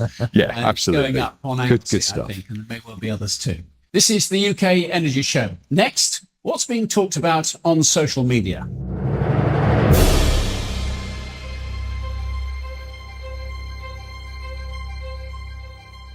All right, a couple of things we're going to talk about. ExxonMobil, very much in the focus. Ed Conway, first of all, posted about this. Sky's economics guru, of course. They noting that the Exxon people are closing the plastics factory in Mossmoran, losing some 400 jobs. Well, a person, maybe a man, maybe a woman, called Big Orin, says, hope the government force Exxon to either sell the plant or clean up and demolish it before handing the land back to the local council. Exxon coming in for a bit of grief there, Greg. Yeah, I think his comment. I understand completely what he's saying. Isn't like, and now it's gone. Let's clean it up. Great, but I think I'm actually more interested in what he's commenting on, which is the plastics refinery going down. And I love that this guy was saying, the UK invented polyethylene, and now we no longer manufacture it, no longer export it. That's just an unfortunate reality, which is you lose your competitive advantage. Obviously, the economics don't work. You can't do it. But to be clear, people are going to say, oh, we've lost that to China. Well, we actually haven't. We've lost it to the US. The US export an incredible amount of natural gas liquids and petrochemicals to some extent, and or at least the feedstock for these petrochemicals. So we were taking that in at very cheap rates, and we were processing it like INEOS, that kind of thing, and we're just doing it less and less because we can't do that as efficiently, and global prices and all that. But if we had been sourcing our natural gas liquids more directly, if we've been supporting that industry, and if we'd had better tax situations, you never know. This could still be a burgeoning industry, and clearly we have the expertise. We've shot ourselves in the foot with this one, do you think? And it's just yet another sign that that's exactly what we've done. Right. And it is what it is. But you're just going to hear more and more of these stories, and we hear them all the time. But it's just a steady decline, which is almost inevitable now to be dead unless there's a completely big reversal. That's my take. Yeah, for me, it's a dreadful shame that people are losing their jobs. Hopefully that they can retrain and go into other areas. I think it's really important that, we think about, it's clear that people feel very strongly when things are in their backyard about pollution, environment. But of course, what we need to think here is that with the loss of that revenue, we're losing tax receipts as well, right? So, at a time where affordability, both individually and as a collective, public finances are poor. So, these things all have knock-on impacts that we then need to pay for. So it's not simple, it's not straightforward, and unfortunately it's down to economics. Comment here from another one about ExxonMobil, actually, because there's a report that they're considering buying some of Lukoil's international assets. This has come from a post on X from Strictly Oil and Gas member. Assets in Kazakhstan and Iraq under review.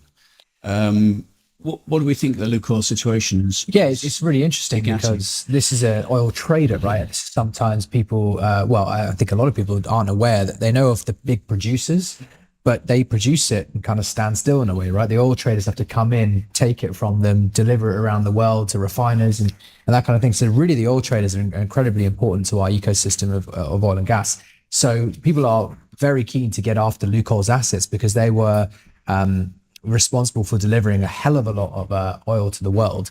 And something in Iraq, I think, are they talking about the one in Iraq? Yeah, Iraq and Kazakhstan. So Iraq's the big one. And there was talks of Gunvor, which is the Geneva-based oil trader taking over. And then quite amazingly, the US came out and said the gun war is just the puppet of the Kremlin. And, a very controversial statement to make. And I was speaking to people who work there. Yeah. And, 1 minute they were saying, oh, this is great. We're going to get Lukoil's assets. There's more to trade. There's more to do. Next minute, I'm like, well, what does that mean? Like, suddenly hero to zero type thing. And it's pretty amazing that they came out with a statement like that. And it is, we have these rumors all the time about gun war. Who are they really owned by? That kind of stuff. But, I don't think there's much evidence of it. But either way, it was remarkable. But it does show you that just because a country produces oil, you got to remember that oil traders are the ones that really do all the work to get the oil. So I think it's an example of how the Trump administration hasn't just generically looked at oil like maybe they have done in the past. They've gone and looked secondary, tertiary, and all the way down the chain to sanction and get more and more of a tighter grip. And that's another example. This one alludes to, we'll finally do one from a guy called Paul Rainford. It kind of alludes to the COP30 conversation we were having. And it's a familiar argument, this about, why are we doing something when we are a relatively small producer of CO2? And the argument is presented by Paul. He cites this graph. Our world in data is the graph he's alluding to here. And China, of course, produces an awful lot more CO2 than the rest of us put together. I quite like how he's put it. So glad our bills are very high so we could save the planet more on. Yeah, I mean, like that is a pretty leading argument, right? Like we are trying to, the narrative is we're trying to lead. So we're saying, look, this is how it should be done and everyone should follow. Unfortunately, another narrative, which if you listen to some of the major podcasts and around the world, you hear the Chinese diplomats, they are aggressively saying UK is dead. It's a waste of time. Yeah. So they're not leaders. So then if you're not a leader, then you're just doing it for the moral high ground, which, the UK are known for doing, right? I mean, there's people who will do what's right if they think it's right. And I've always said, and I think that's the point of this show, it's a democracy. If that's what you want to do, that's what you want to do. But you do need to be aware it's having this impact relative to China and it's costing you this much relative to people who are actually making money. If you're still okay with that, that's absolutely fine. But at least you know. Okay, we're going to be talking a lot about money in the next 7 days or so, because about a week's time from now, we'll be putting together the UK Energy Show just as the Chancellor will be delivering her second budget in the House of Commons. So many rumours and guesses and kites being flown over the last few weeks. Personally, I've never seen anything like it. So, Greg and Julian, I wondered if we could just have a look at some of these things and maybe you could score them as to whether you think the rumours are likely or not. Here's one idea. Let's cut the VAT on domestic fuel, either gas or electric or both. What do you reckon? Likely, unlikely? VAT, I think it's a possibility, definitely under review. But let's think this is a Labour government and that is a very progressive tax, right? So if have a large house, a mansion in I'm going to say thank you, aren't I? I'm going to say thank you very much indeed. I've just saved myself a much bigger proportion of tax. Yeah. Whereas if I'm a small maisonette with a very low consumption, this 5% in absolute terms is relatively little. So percentage-wise, the same for everyone, but in absolute terms, much bigger impact for larger homes. So I think it's possible. And I think they need to really think how they structure it carefully. There was an interesting report, wasn't there, from the Joseph Rowntree Foundation, which you sent me on a text message, which I hadn't spotted actually, which is suggesting something a bit different. Don't do that, but actually do some banding where the first bit of electricity, that's quantity you consume, is set at a lower price, maybe with government subsidy to achieve that. So low users or low income households benefit, but then make it progressively more expensive. In fact, your income tax, I suppose, you have bands. I think absolutely. So you're trying to support that Joseph Rowntree piece that came out yesterday. In fact, that is about weighting the average consumption cost across the market, saying very heavy consumers pay a higher price, and they're paying and subsidising, not the government, but those heavy users subsidising the lower, smaller consumers. So you're averaging that price. But again, it needs to be thought through really, and this is where policy is so dangerous. That sounds like a great idea, but what happens if I've already sort of invested in a battery in my home, so I'm consuming a lot at night and not during the day? Can I cut in? Because that's a really leading point for me, because it's devil's in the details. They said fuel, right? Absolutely. The rumor is fuel. Absolutely. We say electricity. I think if you read between the lines, so you've got COP going on, you've got VAT being mentioned to cut, and you've got prices rising, and they probably know prices are going to keep rising with the sanctions. They also know that the carbon border adjustment mechanism is coming in that is going to make gasoline and diesel more expensive if they import it. Why not cut the VAT? Because they know those things are coming, and they're probably going to get more tax anyway. And the final thing is Rachel Reeves was reported to have reported to the Competitive Markets Authority recently to say we need to see more visibility on the forecourts, and it needs to be a live data set. They want to see a live data set of pump prices around the UK, so that can go to apps like Waze, Google, and then Onyx's app, which you're going to see. Yes. And the point is to increase competition and to try and lower prices with real-time data. So I think it's very interesting that she's targeting gasoline and diesel after never not mentioning it at all, and suddenly it's around this time, and it's around the Russian sanction. It's very much about all of a sudden. So I think it is quite likely, and this is completely speculative. But we're confusing two issues here. That's VAT on electricity bills. I thought the rumor was on fuel. I'm not sure. Well, that's what I'm saying. There's been but actually, what I do know that they're thinking about doing is the duty was reduced during COVID by 5p. Yeah. Okay, excise duty on fuel was reduced to 53p, just under 53p. It used to be 59p. That is highly likely not to be renewed, that short-term discount. So I think come April, we'll see duty go up on fuel, on gasoline and diesel. But VAT it may not be immediate because of what does the government also not want interest rates going up? Well, exactly. I mean, who knows? And while we're just doing one more who knows, vehicle excise duty on electric cars. This seems an inevitability, doesn't it? If you've invested in an EV, you have had the benefit of almost no road charge at all, or smaller ones. The time has come, as I suppose the proportion of drivers changes, nationally speaking, you're going to have to put some tax on them, aren't you? We don't have a little magic elf with a wallet paying everyone, right? We don't. So we need to fund that somehow. You can't continue with that process. So absolutely. And I think they changed something earlier this year, didn't they? So you have to pay road tax now. The more expensive the car, if it's over 40 grand, every EV is over 40 grand, I think. So that came in, and absolutely you need also above and beyond that, 53p or 59p duty on gasoline and diesel. You can't get that on an EV. So you need a pence per mile fee for how much you drive. Which opens up the whole road charging by mile debate, doesn't it? Really? Absolutely.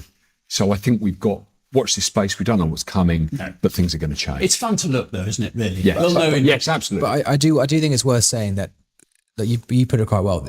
Whatever they do, they're looking for more money. If they can reduce things and get some political wins that way and still make more money, I think they're going to be inclined to do that. So as you said, if we're going to be cancelling this duty, well, we can also decline VAT. The problem is the more you tinker, the more you piss everyone off, right? If they're aware of it. And I guess that's again why I'm so happy to do this show, because at least we can say, well, this is actually what happened.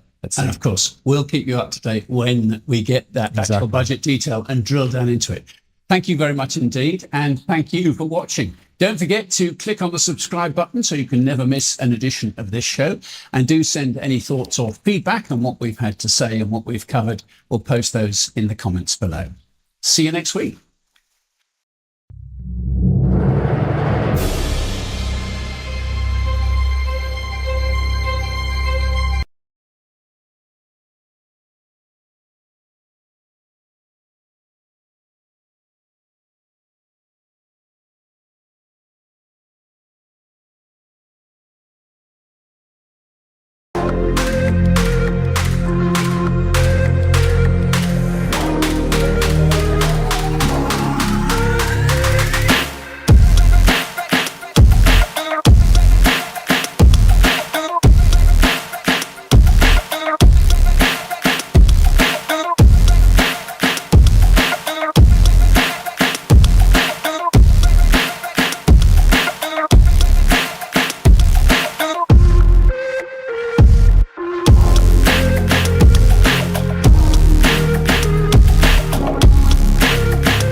Hi everyone, I'm Stuart Mitchell and I'm a senior energy analyst here at Onyx Commodities.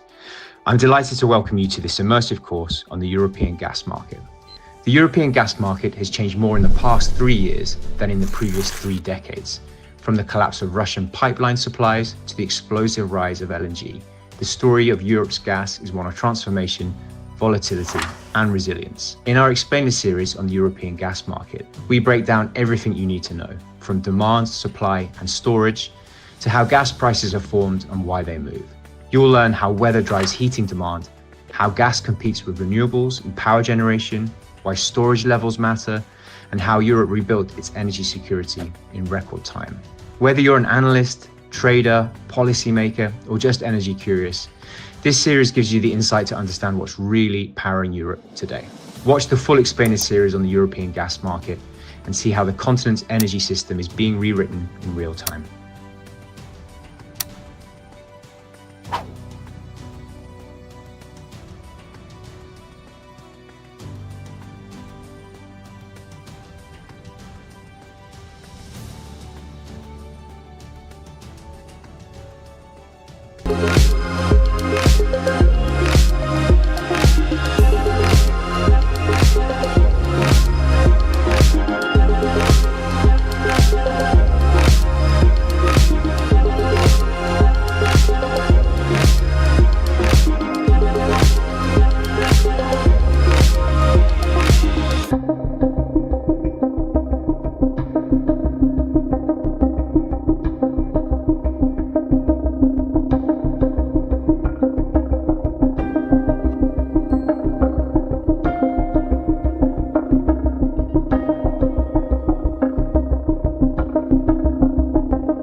we're talking about being in the front and center of the market, how it prices and taking on the market and dictating it.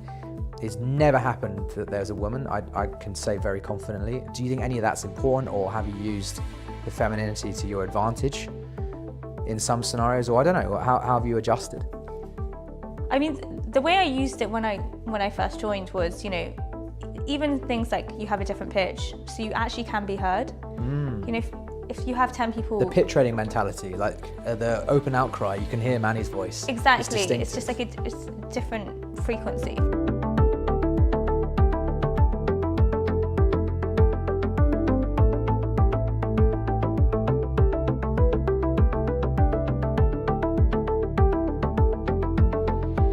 Okay, Manny, you are between 30 and 55% of the dated Brent CFD market at any one time.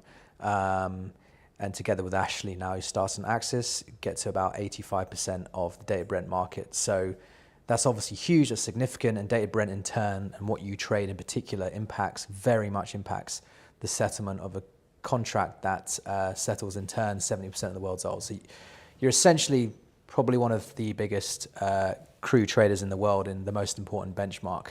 So that with the context, you know, how do you feel about that? Yeah, I guess, I mean, it's a big statement, but the reality is it is true. I think something that I probably wasn't aware of before I joined the market or started this job was how specific contracts can be, but then out in the real world, how they're used to price so much of the world's oil or so much of, you know, one asset, etc. But yeah, exactly that. I've been trading it for almost 9 years, and it has been a steady increase in market share, in, you know, the risks that we take, how we like to position it, etc. But I think the point is we've found how we can service the market, and how we can do that is by providing CFD liquidity. Yeah. So just on that point then, so because this gets discussed and people always assume you trade with Manny or anyone at Onyx, but let's just focus on you. And Nick Ballack, who was your broker and now works here, was very vocal about that recently as well. You know, if you trade with Manny, she must be taking some money. You're getting ripped off somehow. You must have done something wrong. And you're even trading like next week's prices, which, or even this week's prices, which are impossible to hedge, right? So how do you give that, like, what's your answer to that immediately? Like you're talking about it as a service in terms of providing liquidity. So you try to be there when you can and try to give the best price you can for anyone who asks for anything really. But how are you able to do it then if you're not hedging straight away, or not able to lock in a counter price straight away? Yeah, I think, I mean, a lot of the people in the market that like to make these comments, they started in the industry, you know, 10, 20 years ago, where it was just a totally different environment. That probably was the case, where you'd have intermediaries like banks. To be honest, market makers went around, but so predominantly banks, and they would... Well, I was the first stripper in dated Brent, and yeah, I can tell you I wouldn't have traded it unless there was an arbitrage. So you're right, it was definitely that to begin with. No, exactly. So, you know, they came from that kind of time where, yeah, exactly, you were kind of getting risk neutral using different contracts, essentially, and you collect the bid offer. Immediately. But the market gets so tight, so efficient, you can't do that. So generally now, as of now, not so much the journey, like how do you answer it right now? Now, I would say the market is so smart, it does not allow for you to trade in that manner. And so really what's happened is over the last probably 5, 6, 7 years, I would say that, you know, we've slowly developed internal risk strategies, hedging tools, etc. And also, you know, we do trade on a medium-term basis. So when I say medium-term, usually anything from like 3 to 4 days to probably a month. That's how long I typically hold positions. And a lot of the market is like anything else, you know, it's not just one-dimensional or two-dimensional. It's having a view on forward prices. It's putting it together with fundamentals, recent price action, positioning in the market. There are so many things at play that tell me where the price I should be buying or should be selling a politician. essentially. But I think now that we had this conversation with Omar, and I'm trying to ask in these things like some consistency in the questions so people can see like the similarities but also the differences. Would you agree that ultimately, because your job is to provide liquidity when someone wants it, in effect you have to predict what they're going to want? You do, and also I think the market just assumes that we make money all the time. That's not the case. You know, last year I had a couple of months where, from taking down these contracts from trade houses, etc., I lost a lot of money very quickly. Sometimes I make a lot of money very quickly as well. So on balance, you know, it's all about how you manage the risk yourself. I have certain protocols in place which help me. Yeah, but let's say, is it fair to say you're trying to read the market's narrative, preempt what it could do in certain scenarios, but ultimately I think the crux of it is finding ways to put on risk that gives the industry what they need, and you can even have similar risk to them, but done in a very different way. So you're kind of finding an alternative way to put on the same risk as the market. Yeah. And there's loads of, I'm not going to go into that too much because obviously that's your IP, but there's of course a lot of work with correlations, and there's like the work on what the physical market's really doing. And one thing I would do, because I was a dated Brent trader as well, we always got accused of, how can you have a view? What do you know about the physical? Like of all the markets that trade in oil, dated Brent in particular is definitely the most old school, definitely the most governed by the smallest number of players who dictate real physical barrels in the North Sea. Is that our job is to know what's happening with those physical cargoes, and it's information's king. If you have information and if you can actually buy and sell those actual physical cargoes, those specific ones, then you're done. That's your game closed. Whereas you come in with absolutely none of that, yet you're still able to have a view. And they go, how is that possible? Yeah, I think you're totally right. I think, you know, for physical traders or trade houses, etc., their number one most important piece of information is what's going on with the cargoes. But you would say that's fair in some respects, right? Compared to, say, gasoline, which can move like a lot on RBOB, which is like a very paper-driven contract. Dated Brent contracts, in particular CFDs, these niche weekly dated Brent contracts, it is it moves with the physical.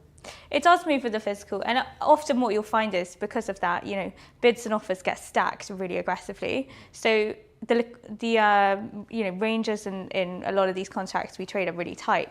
But for me, it'd be quite frankly stupid to use the physical as the number one driver on my decision making, because I don't only hear it third hand. Sometimes I hear it fifth, sixth, or seventh hand. Sometimes when it's actually currently, you know, come into pricing and I'm at the mercy of it. So, well, I'm surprised you said that, because my counter was always, you guys count your cargoes, you guys think what you think is going to happen with the physical, and you have your models.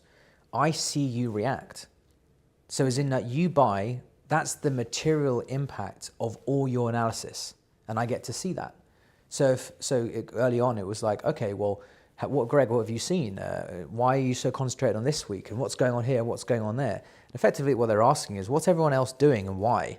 And they expect you to know because you're doing so much of the trading. So you do have the physical information, and it's not secondhand. That's kind of my take on it.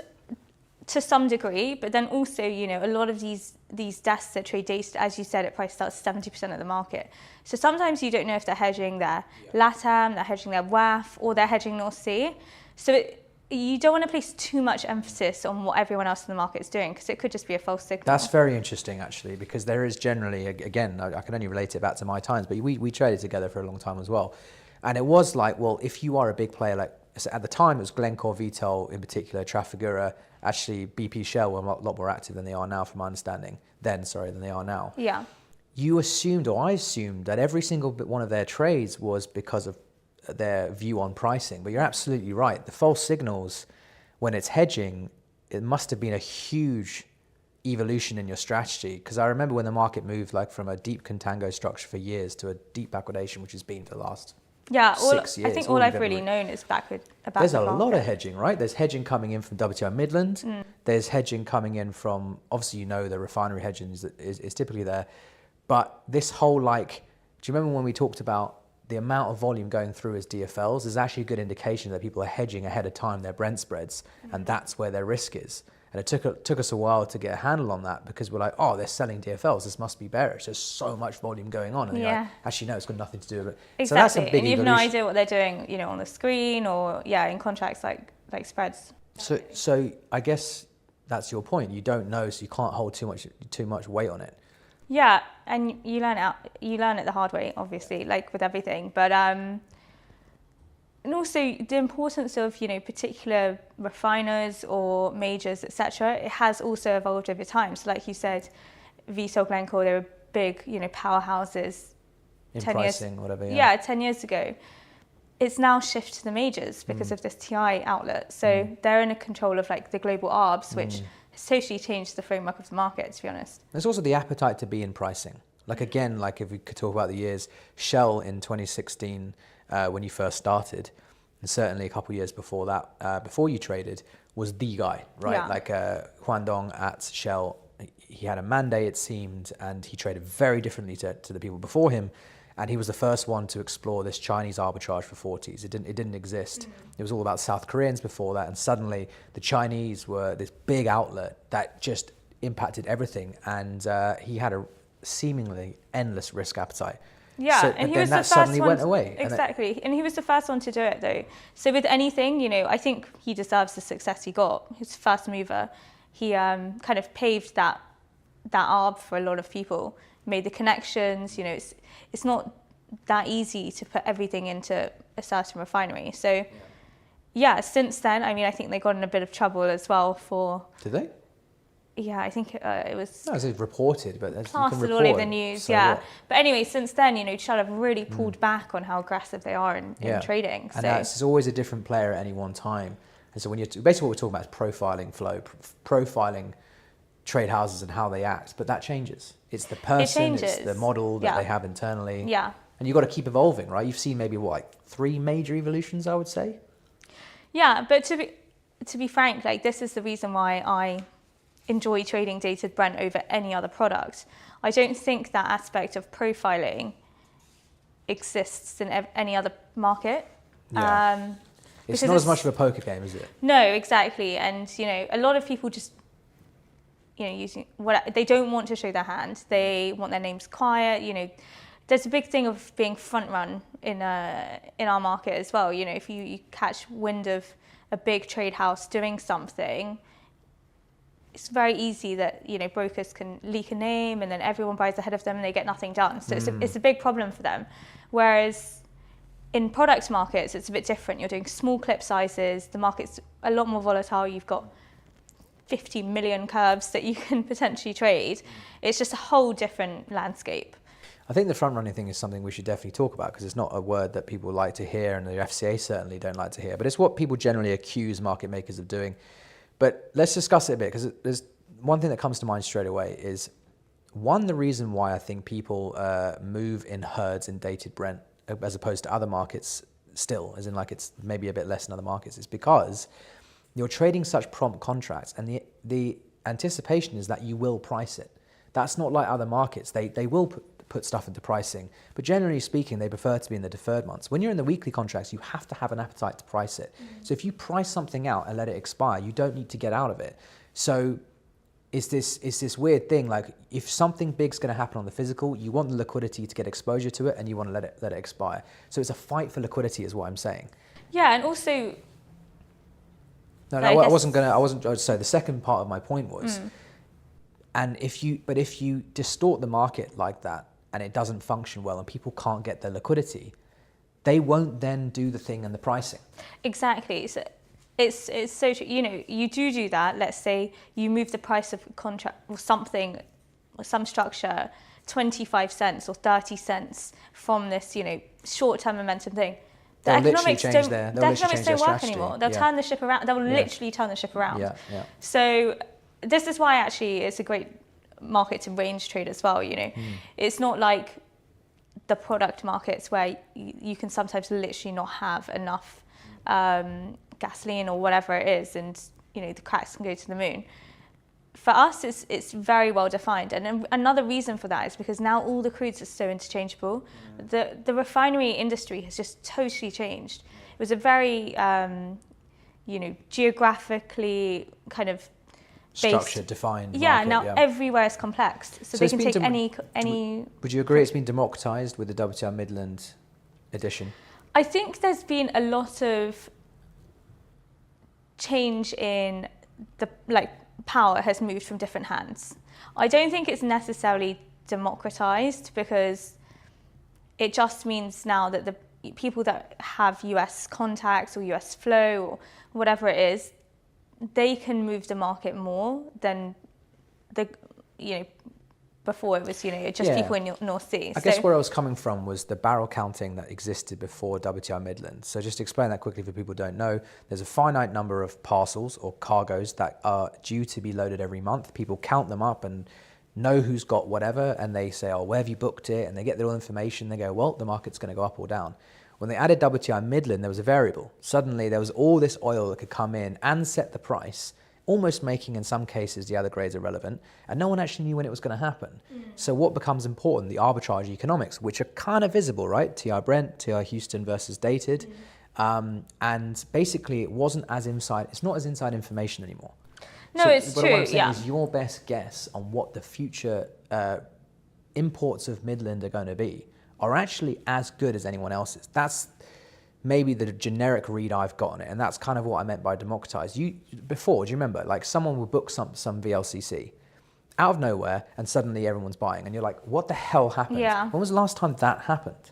No, it's true, yeah. I mean, you do still get a bit of it, but it's no way as aggressive. But you're predicting those these days, because you can say it's gotten to a certain level.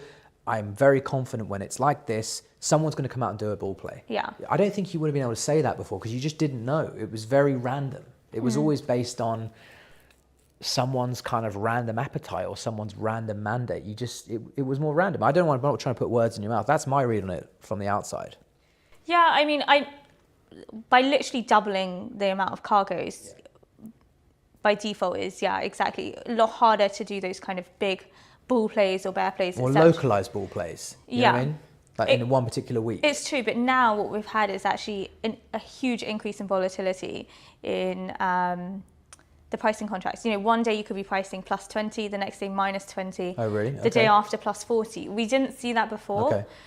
Okay. So yeah, perhaps it is more democratized, but it's actually a bit more dangerous into pricing. I know. It's funny. These two, they stack off because you've taken increasingly more pricing risk and more of your understanding. So it's either like the market's got more level playing field, or you've just risen in your experience and used it. But either way, it's like, I just can't think of a scenario in 2018 where it would have been like someone's buying next week and I go, get lost, I'm selling that. You'd be crazy to do that, right? Yeah. But now you would do that. No, it's true. Yeah. That is pretty. I mean, come on, you don't have any physical. That's yeah. It's interesting. No, it's true. Yeah. I mean, sometimes I talk to some trade houses for finance, etc., and they're always interested. Oh, who are you fronting for? Yeah. That's doing? one exactly. But the reality is, my swing on pricing position is huge. I can be like within plus or minus 1,000 kb, which at least, right? At least, no, as in that's residual risk. Yeah. If I want to put something on, it might be 2-3 times that, but they're always quite surprised. I think I was talking to Glencore last year, and they went, most weeks you probably have the biggest pricing position on in the market. But it is, to me, sometimes obviously it works in my favour, sometimes it is just a cost to my business. Yeah. You factor in the positive expected value of getting it right and wrong sometimes. Exactly. Yeah. Like I said, it just means... the price you pay for providing liquidity. The price, exactly, yeah. So I think the next part of this is, again, I feel very intertwined with this market is where I started, and certainly when I started, it was definitely the last one to go even slightly screen based, right? Even now, CFDs aren't on the screen. You need to know the players, and it was closed off, right? And you need to know about Brent expiry, and it just felt like there was this thing going on that literally no one knew about, apart from like 5 proper companies, people at companies, and even within those companies, only the people on the North Sea desk knew, and it's kind of still a little bit like that, but it was the people. Now, again, very macho, all that kind of stuff, and we went through that period. Since you've joined, you're definitely the first female to trade, right, as a market maker, and certainly in the volume. I think there's 1 or 2. I think there was someone at Shell back in the day. I think it was just an execution trader. I think there's someone execution trader right now. But come on, we're talking about being in the front and center of the market, how it prices and taking on the market and dictating it. it's never happened that there's a woman. I can say very confidently, and certainly doesn't look like there ever will be. I mean, there's no one else like that. So I guess it's like exploring that a bit. The cliche people want to hear, like, girl power, yeah. It's like, no, as in like, it's impressive, obviously, and people know why it's impressive, because male dominated and a voice market and whatever, and a club mentality. How does a woman deal with that? And let's be honest, when you came in, you were tepid, right? It's not like you weren't some like bolshy female. Like, No. You weren't like yeah, and you can get those types of females, and you say, oh, you'll do all right in the oil market, because no, you weren't like that. So let's talk a bit about that transition. So do you think any of that's important, or have you used the femininity to your advantage in some scenarios? Or I don't know, how have you adjusted? Yeah, I mean, God, going back, when I first started, I mean, the way I used it when I first joined was, you know, even things like you have a different pitch, so you actually can be heard. You know, if you have 10 people... The pit trading mentality, like the open outcry, you can hear Manny's voice. Exactly. It's It's just like it's a different frequency. Again, I think it's interesting to explain that, because for other markets, it's like, it's just a voice, it's a broker and his voice. In the North Sea window, there's an open outcry with PVM still, they're the main ones. Everyone tunes in for that window, and you just hear mayhem. Yeah. And all the brokers are getting orders from their traders, and everyone can hear every other trader. So you're right, if they hear a high-pitched voice, that's definitely Manny. Okay, go on, that's a good one, yeah. So there was that initially, and then also, you know, you go to these events, people would host for our market specifically, and you'd have 30, 40 men in suits in a room, and I'd be the only female. So it's quite easy to spot me, understand where I'm from, my name, etc. So but, you know, my good identity and was quick. Bad parts. You're saying that's a good thing because you've owned it. Some people hate being in the spotlight, right? No, I also was very uncomfortable. You know, even things like, you know, a lot of the hosting would be in venues that I hadn't been to or I wasn't necessarily comfortable in. Yeah. You know, I think I've got used to being in pubs a bit more, but I'm definitely not a beer drinker. So it's just somewhere that I'm not that comfortable. What's your go-to drink? I should know really, but gin and tonic. Probably, yeah, it depends what day it is, but definitely not beer. That's okay, but don't act like you don't drink, right? I mean, no, you definitely drink, keep up with the guys drinking. And if you didn't, would that have been an issue, do you think? No, I don't think so. Okay. I think you have to go to these events to put a face to your name. I think it's really good for your own personal brand. So I did do as much of that as I could, and a lot of it, you know, obviously I started under your desk, so you helped introduce me to that world. I wasn't necessarily used to it, but I'm from a big family. I played a lot of sports, so I was comfortable being around a lot of people and you didn't get threatened by the aggression and I'll be honest, I know I was a very aggressive trader, and I see the open out. I say boss then, but yeah. No, I'm very calm and relaxed as a boss. No, so basically when in the open outcry, I just loved it. I would have loved to be in the pit trading days. You're screaming down the box, like, I want so that I would trade. have hated it. I know I would have got trampled all over. You say that, but you're now doing that, and I think it was developed. So as you said, you've got a distinctive voice. But I probably would have not lasted up until now. Well, what I was going to say was, for me, my strategy was small player, big personalities, big market, meet fire with fire. I'll shout louder than you, but I'm not getting bullied. You want to do something, you know, I'll give it to you. And I was always that way, right? You didn't apply that strategy, but just as if not more effective, which I was kind of trying to allude to. And this is one of those things that maybe you're not aware you do it, but you remember some of the brokers have said, you know, Greg will just rip me one if I do something and it's getting screamed out, whatever. Manny won't do that, but it's worse. Yeah. She's like, she's disappointed in me. And it's like your mum has told you off.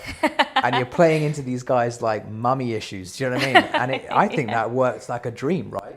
Yeah, no, it's true. I think when I first started, it was very much like that. Yeah, if, you know, I remember this specific incident when I said, you know, I'm just a bit disappointed. This is how it played out. And I had heard silence back. So yeah, it definitely hit a nerve. Yeah. But no, to be honest, you know, a lot of it is... Let's not act like these aren't important. This is people. This is an OTC industry. And it's aggression and it's people, how a woman handles that. I guess you could say it's the motherly approach, in a way. I guess so. Not from a caring, but authoritative mother type approach. Yeah, but it's hard. It's difficult to do that when you're new in a job and you don't really know anything. Mm-hmm. So with time, I've become a lot more confident, and I'm happy to give it back now. But now you're very authoritative. I would say that's how but people see you. It's because What's your I think nickname? What's your nickname in the market? Oh, it's gonna sound ridiculous. Yeah, you didn't even know what it was the other day. No, apparently it's the Queen, which makes sense, right? Yeah. No, Does that make me the king? Right. That's perfect. You've been dethroned, actually. I've been dethroned, yeah. More like the Queen Victoria, and I'm like the non-king, yeah. But either way, like that, I don't think you didn't do that. That wasn't calculated. That was something you figured out in this kind of market, and it's worked wonders for you. And I think people would find that interesting, but I would caution that doesn't mean it's a good place for women and it's very balanced. And no, I was going to say, for me, a lot of why I think I personally am successful in this job is because of my background. So yeah, sports, but not just being good at sports, it's being able to compete when there's a lot going on around you. I've come from a big family, as I said. I played a lot of football with, my cousins. I joined a team. I understand what you're trying to portray, but that you are feminine, though. I am feminine, but what I mean is, I was competitive enough when I was young that's where you want to be. That's what's more important. But you're not acting like a man, are you, in a traditional sense? You're acting like a woman, but it's in a what is just a male environment. Nothing you can do about it. But what I'm trying to allude to is a strength of character there, basically. And the great thing about trading is meritocratic. We all know that. There's you're right or wrong or whatever. You're heard, you're unheard. And so that is just the way it is. So I guess what I'm getting at is, we've talked about how you deal with stress before. You cry, you do things, you are effeminate and all that kind of stuff, but it has no impact on your job. So if you then take that out and you stop that excuse being that's what makes someone good or bad at trading, because I can never do it because it's all male dominated. Well, how about my wife who's 5 foot tall and feminine, and she has no issues. It's a way of thinking. Yeah. You don't get sensitive with certain things. You don't, you've never been offended. It's like, I choose to be in this industry and I choose to set my boundaries and play by what I think are the governing rules, and you've had no problem.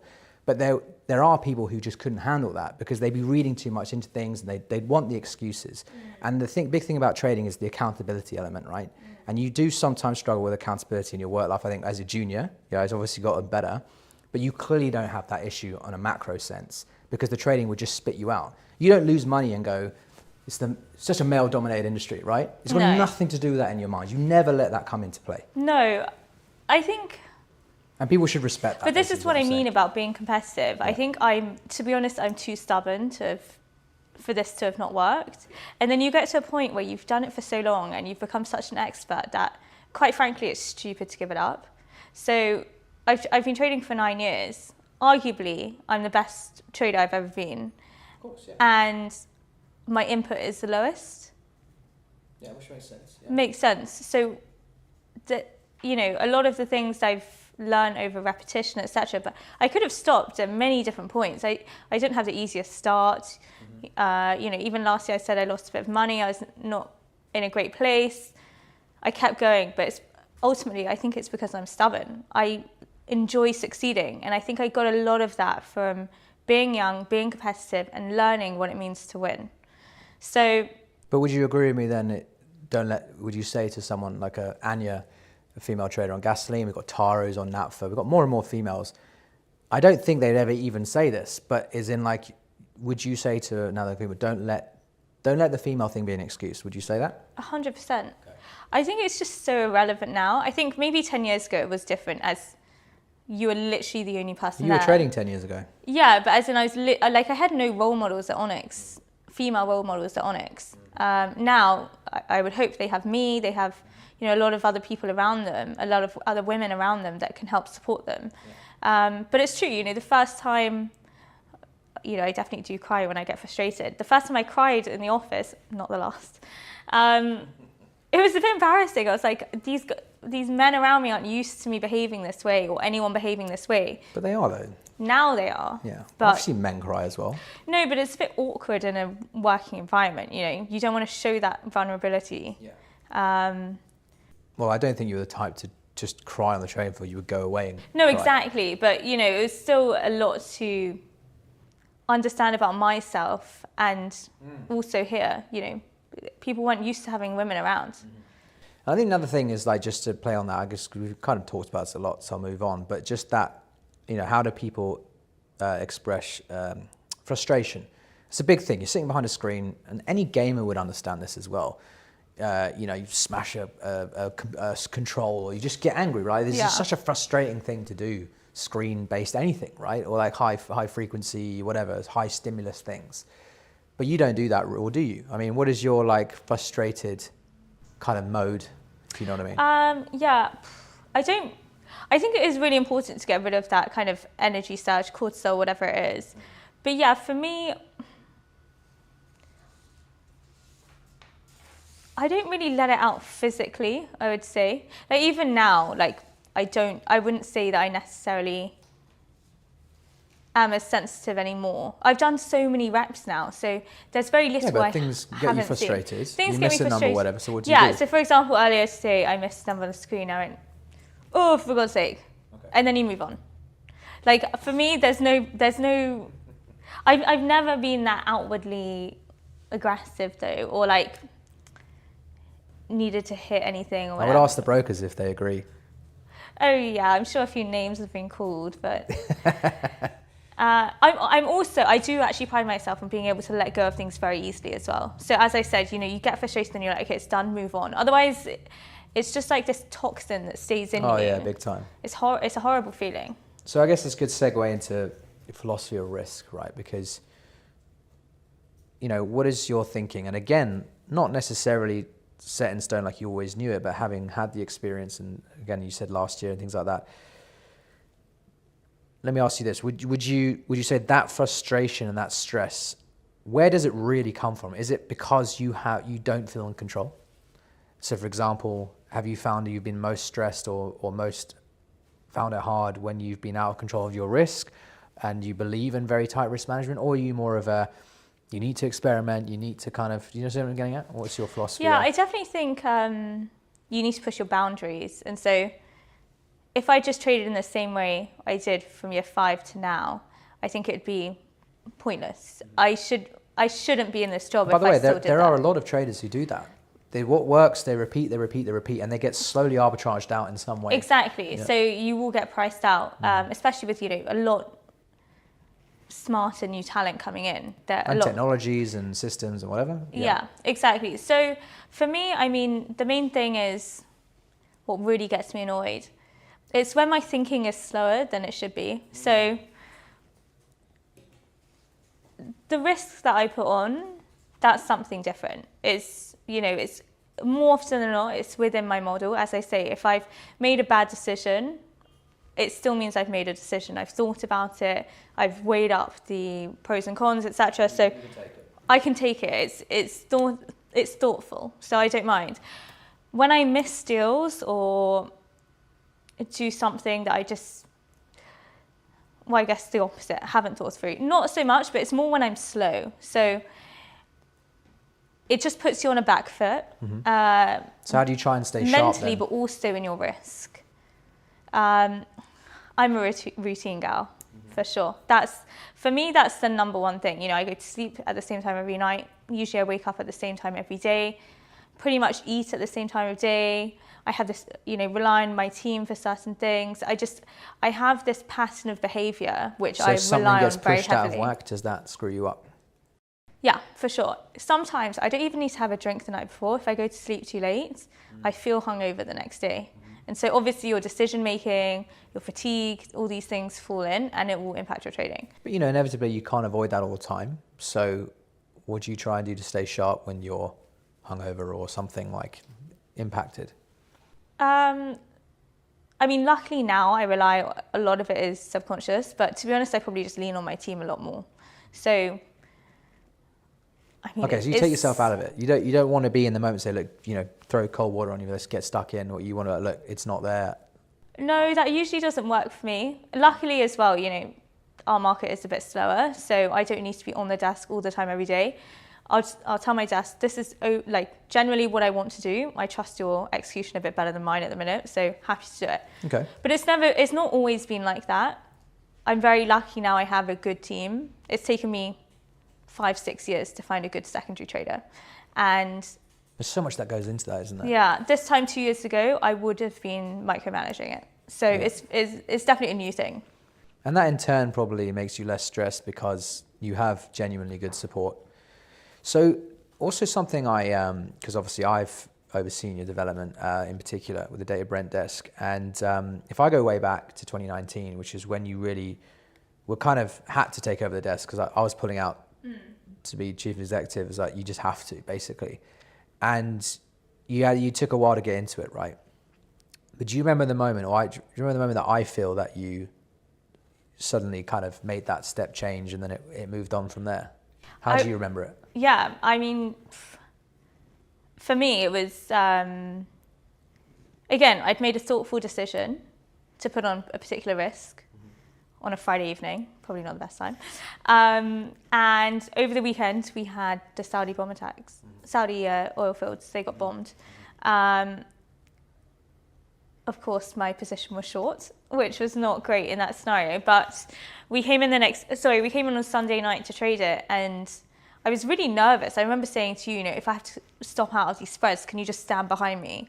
So I have that kind of comfort of, this is how you're stopping out is but you didn't, I don't think. No, I did. So, for me, it was a big deal to put on that short position on that Friday. We came in and we day traded on the Monday. Everyone was in a very similar environment where they just needed to get things done, so they needed to execute. So it's a great market making space for us. How I remember it is, similar to that, but it was an important moment because you were struggling to put on your view, to be like, this is my conviction and this is what I'm going to do. So you'd finally done it. And then the first time you'd done it with genuinely owning it, you had literally the worst case scenario. Because someone could say, oh, a war is the worst case scenario. It's like, but is it? Because a war is like, modern day wars, it's some kind of attack and you don't know, and it's all about the escalation. It doesn't really necessarily impact the physical. This was the biggest producing country in the world at the time, or close to, with the US. The biggest swing producer, let's say, or owner of OPEC's decision making, had been bombed and 10 million barrels were taken offline. It's like, if you had to think of a scenario like Cushing blows up, it's like, that was pretty much what happened, right? So imagine that psychology. It happens over the weekend. You think, oh God, this is it, whatever. But you were only down a couple $100,000. Yeah, right? I think it was. Which for us was manageable at the time. And it was like, I remember thinking, like, you've now lived the experience of high conviction, it going as wrong as it could go wrong. And it's not that bad. Yeah. The position sizing was okay. And I could tell you didn't tell at the time, I could tell you, like, oh, this is typical. But it was a completely different thing. I was like, from now on, it can't get worse than that. You can't have how much tail of a risk can you get? You were at the tip of the tail, right? So therefore you'd had that calibration. And from then on, you were able to calibrate within that, and the rest was history. Yeah, no, it's true, exactly. Like, everyone always, a lot of the juniors, etc., they always ask, like, oh, what is the top day that you remember?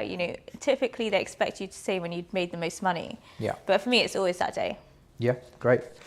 So, okay, what is the trade you're most proud of? Oh God, that's a hard one. Is it that one? It'd have to be, no, I wouldn't say it's that one. It would have to be when I was a junior. So I was this is a good one. You. Yeah. So obviously, I mean, for dated, there's sometimes not enough room for multiple people to trade and learn at the same time, etc. So you tasked me with trading Brent futures, essentially, and gave me a 10k drawdown. And I was playing around a list. It was all about the risk management framework, right? Forming a trade craft, and you embraced that a lot, right? Yeah, for sure. And no, I remember, I think you went away to New York for the weekend or for a couple of days when we were trading. Yeah. And I'd created this risk framework. So I'd put on, I think it was something like June deck or June step deck. It was sorry, yeah, okay. I thought it was June deck, but go on. I think it might have been June step deck. I think it was a fly, but it was quite deferred. So it moved quite a lot with flat price. And over this 2 weeks before, I'd slowly scaled in. So I think by this point we had around 500 KB of a fly on. No. think it was something like this. The funny thing about that trade was you had 10K to risk. On that trade, you as a contrarian trade, you split it up into 1.5K risk and you were going to do it 3 or 4 times. That was the plan, and then scale in. Yeah. You only risked 1.5 grand. And the trade went in the money, you scaled in, stuck to the plan, you had this big move, you made 150 grand. Yeah. Yeah. On 1.5 grand. I know, it was crazy. So, and the thing is like when people say, oh, what do you expect me to do with Brent futures? What do you expect? It's like, stick to this process, believe in it, embrace it, try and get stuck in. There you go. Yeah. Because if someone, you could have traded that now and make, let's just say it was deck, you risk 100 grand and make 200, you'd be like, what a trade. What about making, what was it, 150x? You can only do that through clever risk management, right? No, exactly. And I remember, you know, we were working a lot of weekends, etc. And I would agonize over these trade graphs. Which is amazing. But why did you do in. that and no one else did? Like, on the team, like, this complete refusal to do it. And even now, do you think people do that enough? Do they obsess about the trade craft? I don't think so, to be honest. I think for me at that point in time, it was the only place I felt I could add value. Yeah. So I kind of had no choice. It is what it felt like. And I've always been quite studious, so I didn't mind putting in the work. It was actually a lot more nerve-wracking to execute and put it on and see how I moved. You know, I remember dreaming about it at some point. Yeah, well, that's learning. Yeah. It's real repetitions. And look, you thank yourself for doing that, because anyone else could have said, you're not training me, you know, like, what's going on in your market, you're not telling me. But you just sat and did what we told, and we discussed every so often. You have to take credit for that. But just a funny anecdote on that. There's other trades you did. Remember you had this one at minute markers where you would just short it, there was some pattern. Yeah. And you shorted like 2 KB. Yeah. And it went so in the money so quickly, you actually panicked that you were making so much money. You were like, so what do I do now? And that was hilarious. So usually it's like you panic because you're losing money. You're like, Greg, I've just made like 5 times the P&L in like 1 minute. I'm like, okay. Anyway, that's a good one. So, all right, what about, so you talk about being studious. Favorite trading book then? Definitely I don't know if it's necessarily a trading book, but How I Lost $1 Million. I didn't realize you read that properly. Yeah, that was when I was really struggling. What I learned losing $1 million. Yeah. No, it was the first book that really resonated with me when I did not know that. You did know that. I think you. Because it was certainly mine. It's my favorite one. No, it's absolutely my favorite one. Okay, good for you. I remember I would read it on the way to work on the tube. And I was reading a few around that time because for me, it was a point of inflection. I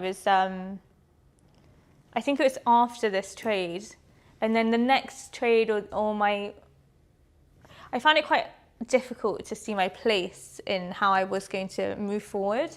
It was probably in between the discussions of should you move on or should you not, and I wasn't personally there in terms of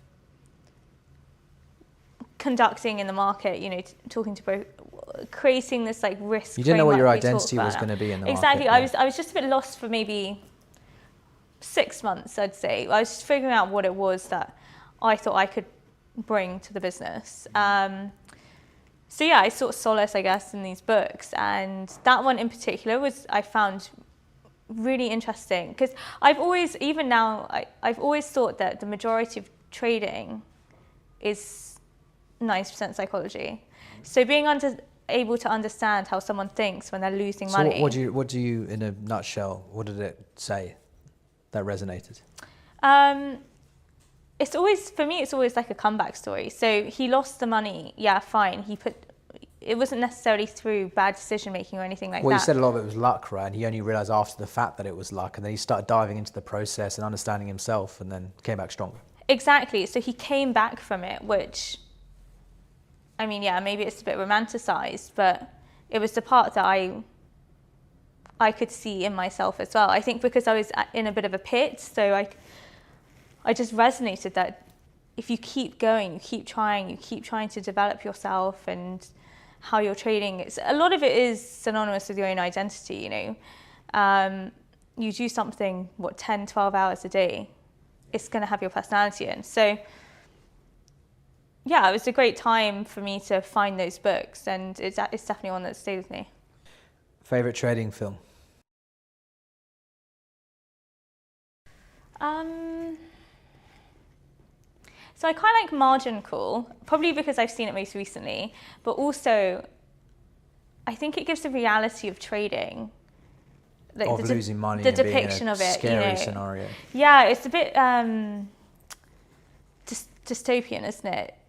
You know, when they all get fired and all these desks are empty and everyone just looks miserable. Yeah. So, you know, it's the reality of part of this job. It can be pretty lonely. It could be over one day, overnight. Yeah, one bad decision and who knows?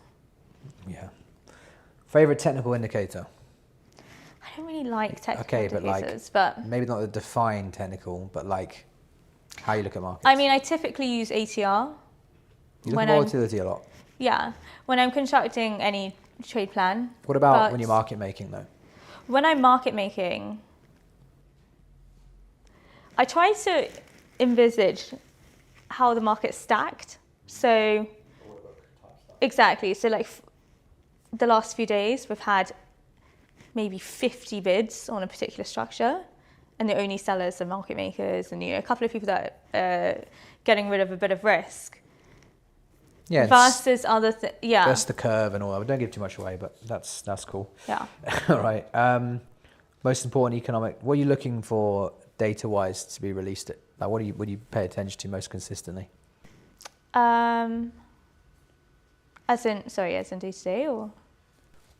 Yeah, as in like, some people would obsess about the production program, like we were saying. Like Oh, I see. Freight, you know, whatever. For me, it's all about margins. I love looking at margins. Yeah, you do. Yeah, that's a big one for you, right? Yeah. Okay. What's one word to describe your trading style?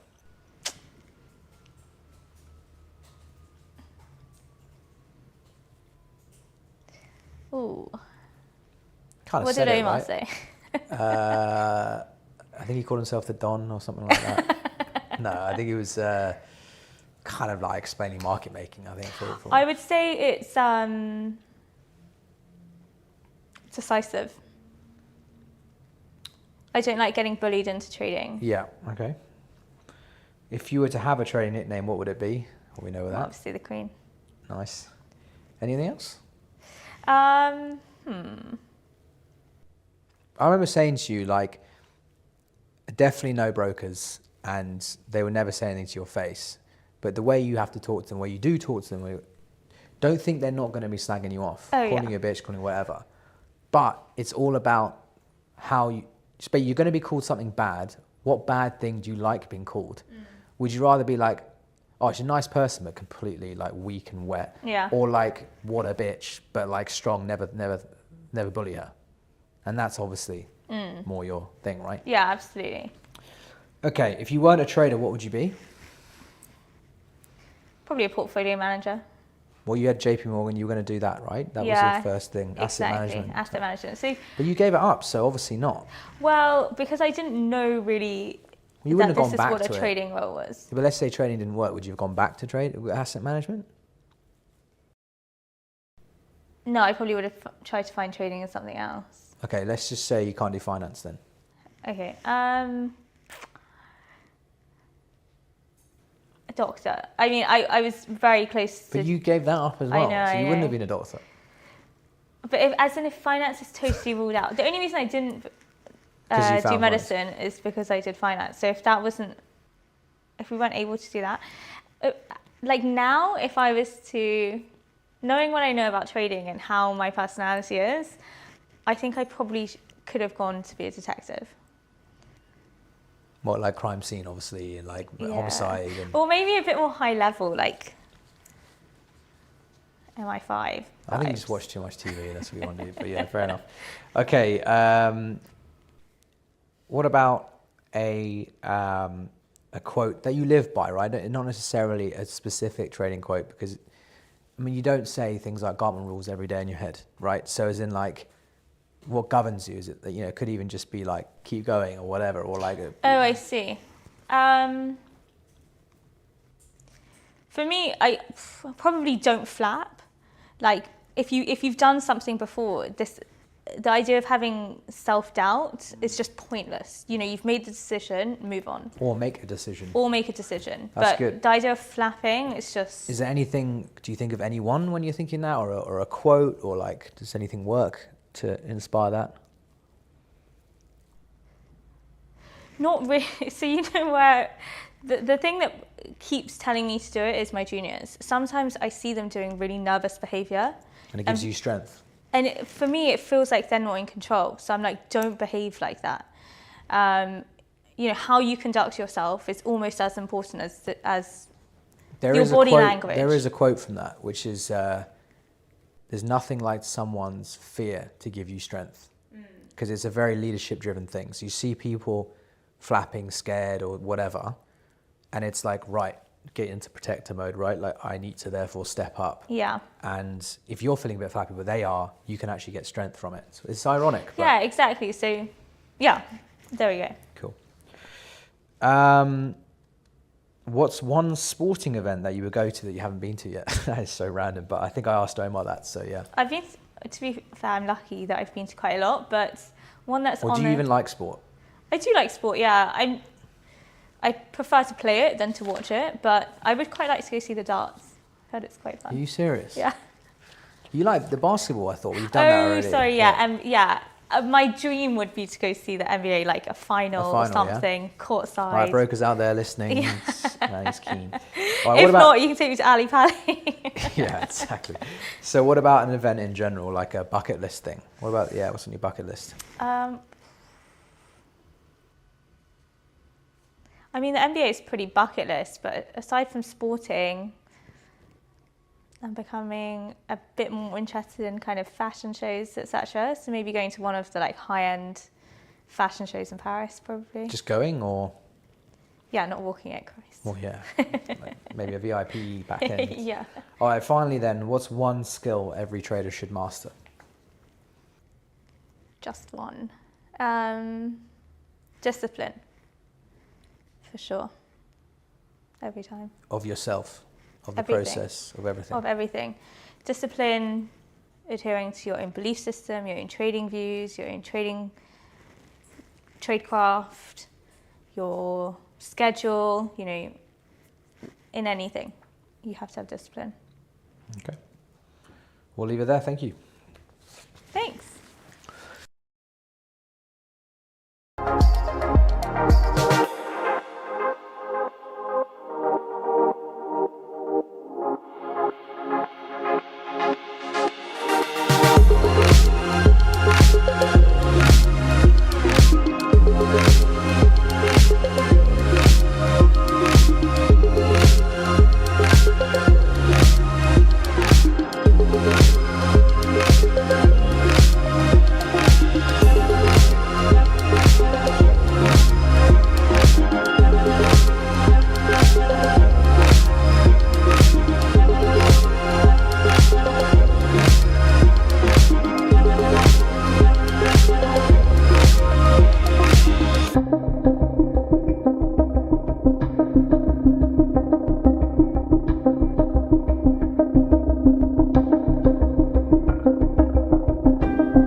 Hi everyone, I'm James Brodie, Head of Learning and Development here at Onyx Capital Group, and I'm delighted to welcome you to this immersive course on commodities and financial markets called Trading with Discipline, where we take a deep look into fundamental analysis, technical analysis, behavioural finance and risk management, all based on our one-day accredited programme with the Singapore Institute of Banking and Finance. Across a series of webinars, we'll explore the fundamentals of global markets, starting with an introduction to commodities and energy trading, before moving into key drivers of market prices through fundamental analysis. We'll also provide a clear overview of bonds, equities, and foreign exchange markets, ensuring you have a strong cross-asset understanding. We'll then dive into technical analysis, including trend following, mean reversion, risk management, and program trading strategies. We'll also examine the increasingly vital role of behavioural finance, helping you understand trader psychology and emotional discipline in real-world trading. The course includes interactive trading simulations powered by Amplify Me, multiple choice review tests throughout, a final end of course exam, and a certificate of completion. This program is ideal for anyone looking to develop a deeper understanding of financial markets, sharpen their trading instincts, and build real practical skills for the industry. I look forward to seeing you on the course.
Hello and welcome to the New Look Officials. I am your host, Lisa Aziz, and joining me today in the Flux News studio, I'm delighted to say, as always, our very leading officials, Will Cunliffe, Ed Hayden-Griffith and Spiros Kokos. Hello, guys. Hello. Good to get you back. Well, in this session, you'll get to know all the info you need about the current state of the physical oil and derivatives market. Don't go anywhere. In this episode, we're going to dive into the latest developments in oil markets, uncovering, well, the crazy gas oil moves of the week, why the refining landscape could be about to change, and what to expect in physical benchmarks in the near future. Lots to get stuck into then. Let's crack on. So in the big picture then, what's been happening this week? Give us a rundown. Yeah, so it's been a little bit more of a exciting week. I mean, just look at the flat price chart here. We've traded in a bit of a wider range. We were touching 65 and then back down to 63. It's been really exciting. I mean, there's been a few different drivers there. I mean, for example, we've had some news come out today about China's import quotas. I mean, we know that China have actually been importing more crude than we previously had expected, given their window activity. So that's obviously been a little bit constructive. We also had some news about peace talks come out between Russia and Ukraine with the US, and that triggered the sell-off yesterday. But I mean, guys, what are you looking at this week? I think the main thing to look is obviously gas oil, as we mentioned, and we're going to cover later. Products are pretty much rallying. Well, gas oil now is coming back down, gasoline the same, and we should expect as refineries in Europe are coming back into online, that they're going to start producing again. That's really important. Obviously, heading more into Asia side, Algeria refinery is the big thing that we've been trying to figure out recently. What's going on? How many? What's happening with the refinery there, which should come online by the second week of December. So that's the interesting bits right now. More to flat price. It looks, pretty range bound after the news with Russia, especially this today and this afternoon.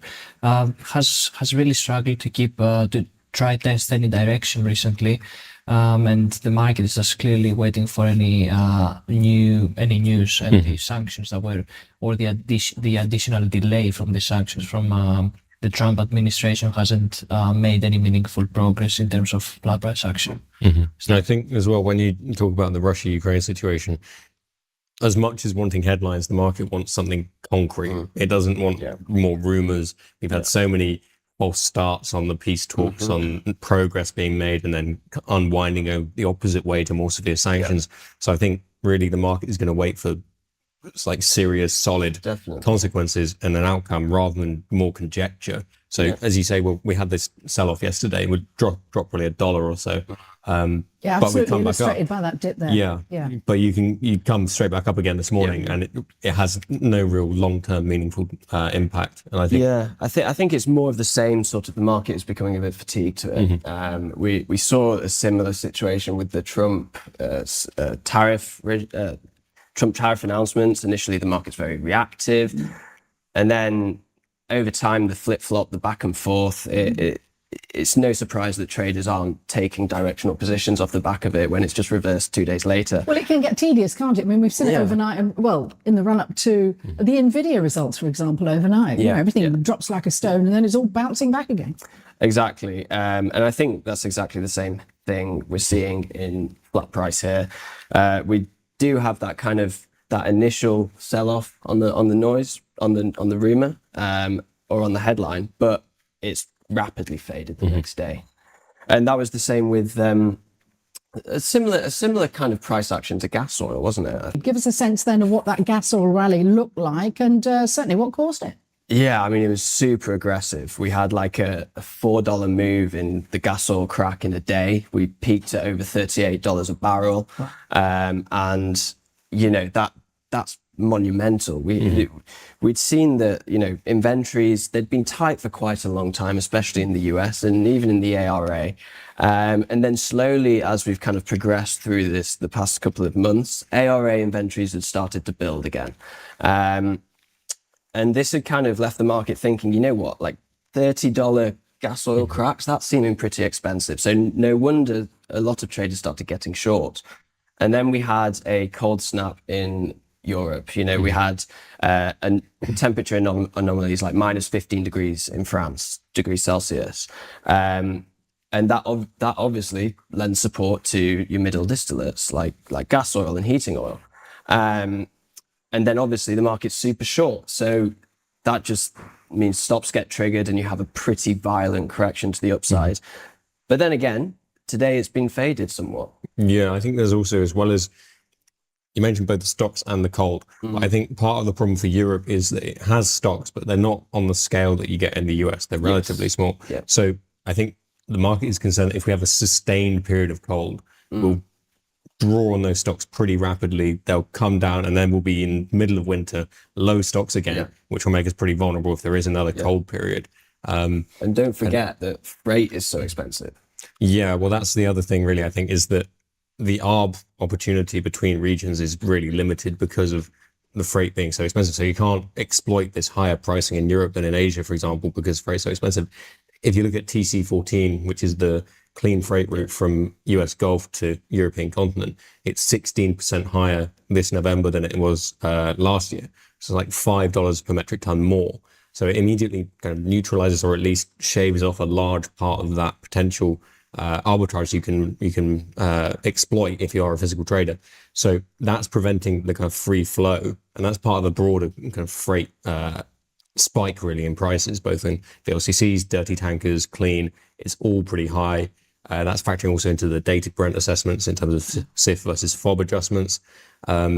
And yeah, I think the freight story is really kind of a hurdle that the gas oil market is struggling to get over. Well, I wanted to ask for any, say, new viewers tuning our way, just remind them what happened with freight. What were the drivers of the price going up?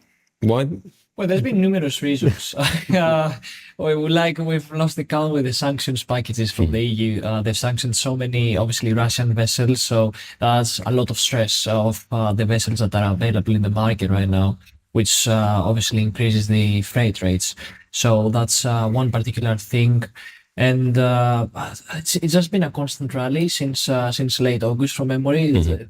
Nothing has been stabilizing. People have been talking to traders, talking to other sources, even on other products. They've been saying that they expect this freight to normalize and see some products clear into other regions, but this hasn't been so far. So everybody's expecting this to happen at some point, but it remains pretty elevated. Yeah, and I think if we look at the comparative arbitrage, so if you look at the heat oil gas oil spread, you've had various problems in US refineries, particularly on the West Coast. They're only running at about 70% utilization rates in West Coast refineries, so it's pretty low on a historic basis. They've had several problems with like El Segundo, for example. That was a big refinery that had a major problem about maybe a month ago. And that's led to HOGOs being pretty supported compared to last year particularly. And it's really the freight that's preventing that relationship from normalizing, I think. Yeah, I mean, just a couple of things to add on the freight as well. We had a pretty monumental rally in fuel oil earlier in the year. So we saw a lot of clean tankerage being converted to dirty tankerage. And the rate at which the fleet is able to add vessels globally is being outstripped by the rate at which Europe is, as you said, sanctioning them. So naturally, we are having a contraction and a decay in viable vessels for arbitrage economics to work its course through. So that means that we're having these pretty big price dislocations, and where we do have vulnerabilities, like at the moment the cold snap in Europe or the low stocks in the US, Asia can't come in to fill that gap in demand. So yeah, we're having pretty violent price action in the product. So everything you've outlined there, I mean, that presumably is the other things going on in the physical market that's been driving things. Yeah, and I think one of the key things, or what illustrates the point about the US refining issues, is that we had the first ever cargo of jet fuel. So another distillate fuel being transported from India, from Jamnagar, around to the US West Coast. So the fact that you have only 7% run rates on the US West Coast refineries.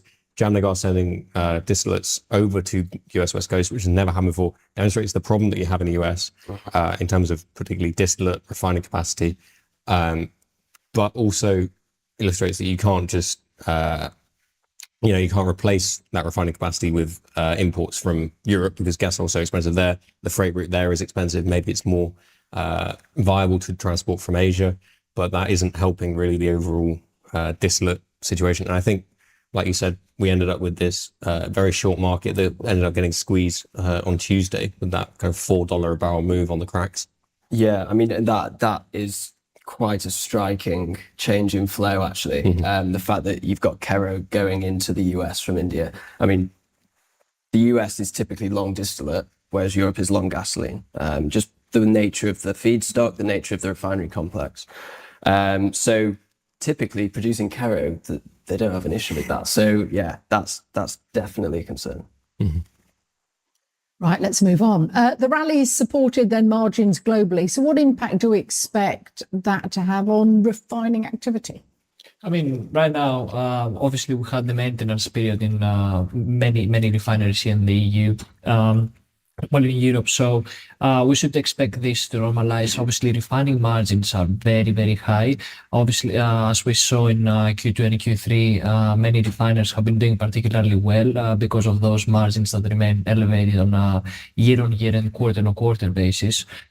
So they've been doing good, and quite frankly, if you're a refinery not running at max capacity, you're mad right now. So, and obviously, any refiners that are coming right now back, which according to traders, pretty much the maintenance season is over, should imply that the run rates should continue to remain elevated in Europe, which more products coming into the market obviously should. In theory, imply a slight downtrend to the refining margins overall, but it's good to stress that they're very elevated right now, around I think 13-14 per barrel for European refining margins. So they've been very high recently, and pretty much we see elevated activity in Asia, right, Will? Yeah, so I mean, for a while we've been discussing how run rates in China, specifically in the kind of Shandong independent refiners, have been very low. Kind of down at 48% during kind of the August period. That obviously leaves a huge amount of spare capacity to come online, and for a long time, Asian margins were looking pretty good, and we were like, hang on, why aren't the independents coming online? They could be making good money here. The state refiners, they ramped up, they're up at over 80%. Now they are starting to kick into gear, and we're seeing Shandong independents utilization at about 60% now. So that's up pretty materially from the kind of 48% we were seeing only 8 weeks ago.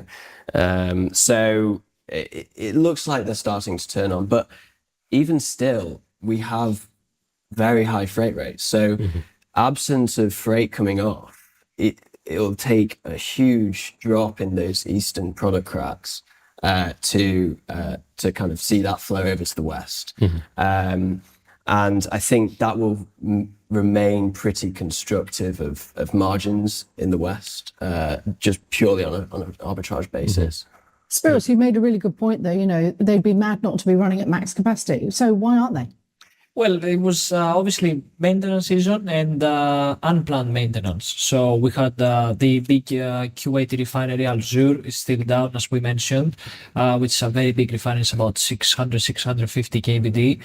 So we're talking about big numbers. And then you obviously have Russia, which has been a consistent target from Ukrainian attacks on a daily or weekly basis. So we estimate around at least 3 to 4 hits on refineries per week. So a lot of refineries have either cut production rates, run rates, or have even gone offline due to unplanned maintenance. And we were even hearing from Russia. Well, they had announced plans that they would extend the subsidies they were giving to refineries, and that implies that refineries, whether run rates remain low or not, that means refineries are struggling domestically there. And it's also a point that's why they also decided to ban exports from refineries and not producers as well of Russia. So that's big news. Russia, from memory, has accounted for about 10 to 13% of the drop in diesel, on the diesel tightness we've seen year to date. So it's definitely big numbers that have impacted the market. And there's also Dangote, which is kind of a permanent asterisk in the market, because they had some maintenance back in kind of August, September time. Didn't fully fix the problem. They're expected to go to maintenance early January. That's been kind of postponed until late January, but that could see the CDU and RFCC off, so that could help support Western gasoline cracks. But you've already seen, as well as this gas oil move down in the last couple of days after the squeeze, we've seen gasoline begin to roll over as well. So EBOB and RBOB cracks have begun to fall. But as Spiros mentioned, the overall European refinery margins are still at kind of 2-year highs or so, something like that. They're well above their typical level for this time of year. So there is definitely that incentive for refiners to run more and produce more of those valuable products. Yeah, I completely agree. I do think it'll take time though, because of course we are, as you say, ARA inventories are pretty low. We're entering winter. They're going to be drawing on diesel pretty aggressively. And it'll take a while for the inventories to build sufficiently for the product cracks to then come off, I imagine. The same is true for the US. You know, they're basically at the bottom of the barrel in stocks in the US. So we've got quite a lot of accumulation before we start to see, to see product cracks come off, in my opinion. All right. Well, if we do see, say, an increase in refining activity, is there anything we should be looking out for in terms of the physical benchmarks? I mean, dated Brent, for example.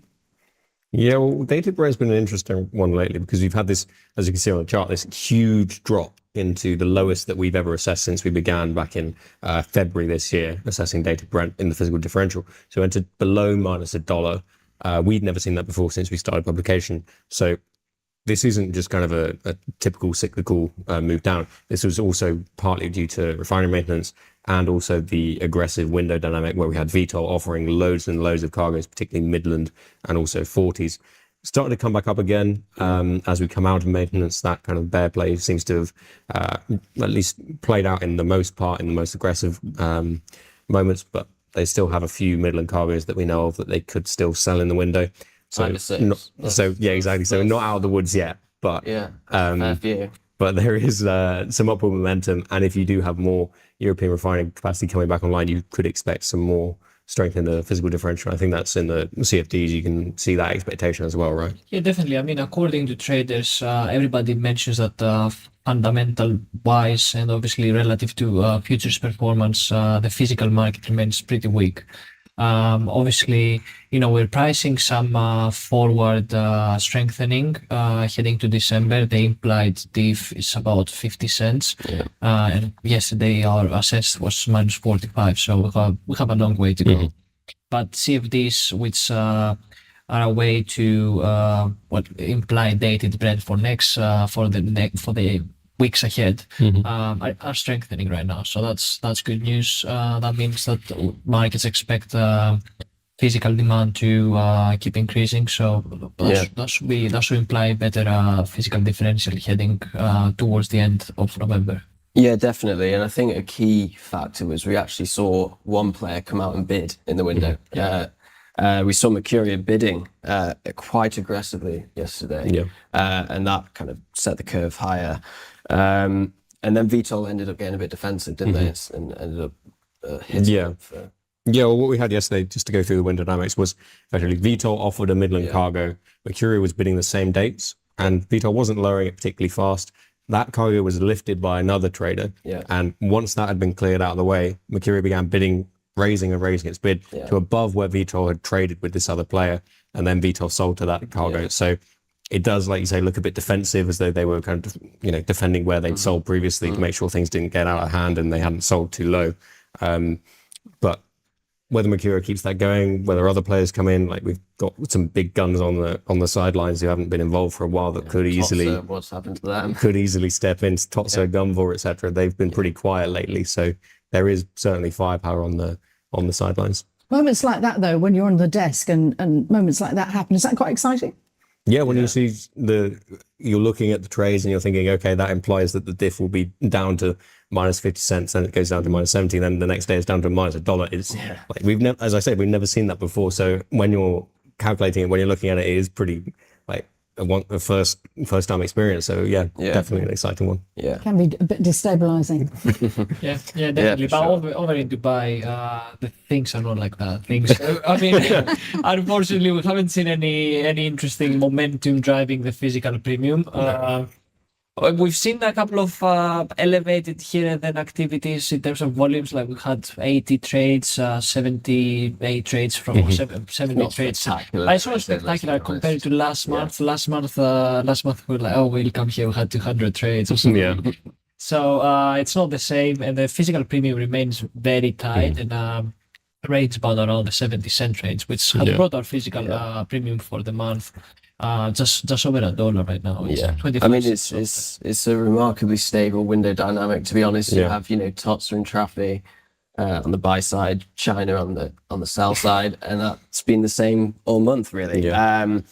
We're seeing that kind of physical premium drift down a little bit, down towards 70 cents a barrel, and the average so far for the month, as you can see, has been just over $1. So that's knocking about 25 cents off versus the average last month. So I mean, expectations for OSPs, I think they're probably going to have to cut again. Yeah, definitely. They've been very lenient on the previous cuts. Obviously, the market was pricing, especially on for the October's monthly average structure. The market was implying for them to cut by more, which they didn't.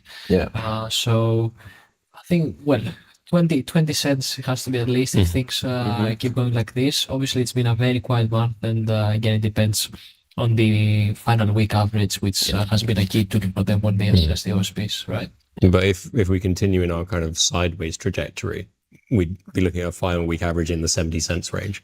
So that'd be even weaker. Also, it's worth noting that the first day here, I think, was over $3. So that is skewing massively the average, despite the rest of the days being like 120 or below. Most have been under $1. So whether they have to disregard that one day as an anomaly, I mean, you got a pretty choppy end of month and beginning of this month, so they might well just disregard that one and see what else the arithmetic comes to. But then again, they set OSPs a little bit firmer than structures implied last month. The allocations to China are a little bit softer than we expected, but we're hearing that India was picking up more, Japan was picking up more, and so was South Korea. So they're finding demand in Asia. Perhaps that they see that demand and they continue to set a little bit firmer than structures imply, and we might end up with a cut more like 10 cents or even flat. Who knows? It seems pretty difficult to read Saudi's minds at the moment. Yeah, you can never, once you think you've tried it, we've unlocked the door. there's another lock somewhere. So has been very, very hard to identify. We'll hold you to that, see what happens next week. Because that is it for this session of The Officials. Remember, though, for a deeper dive into our research and data offerings, you can just visit flux.live. And feel free, of course, to reach out to us with any questions and comments. So thanks, guys, and see you all next week.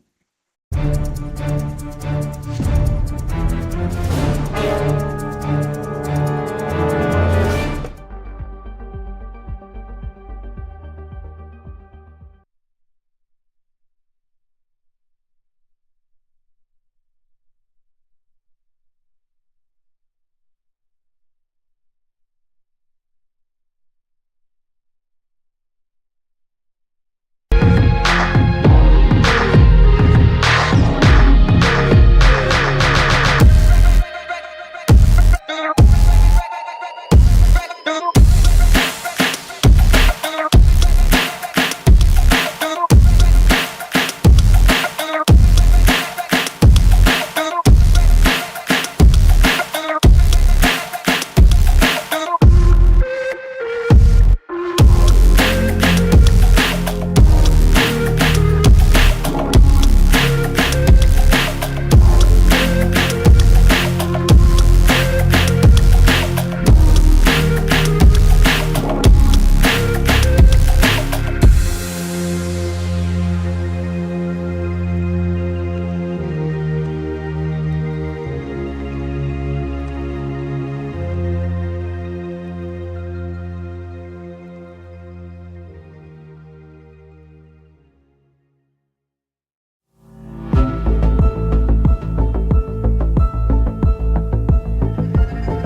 So I guess, do you think this case marks the start of, I mean, what has it changed, do you think, in your view?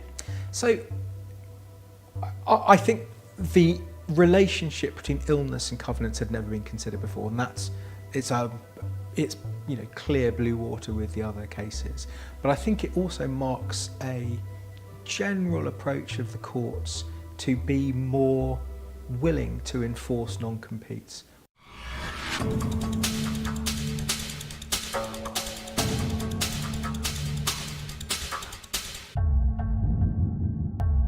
So Adam, thanks very much for joining me today. This is your first podcast. It is. First of many, no doubt. Yeah. Well, it's unusual for us too, actually, to be discussing a legal case, right? Usually we're very much on market dynamics, that kind of thing.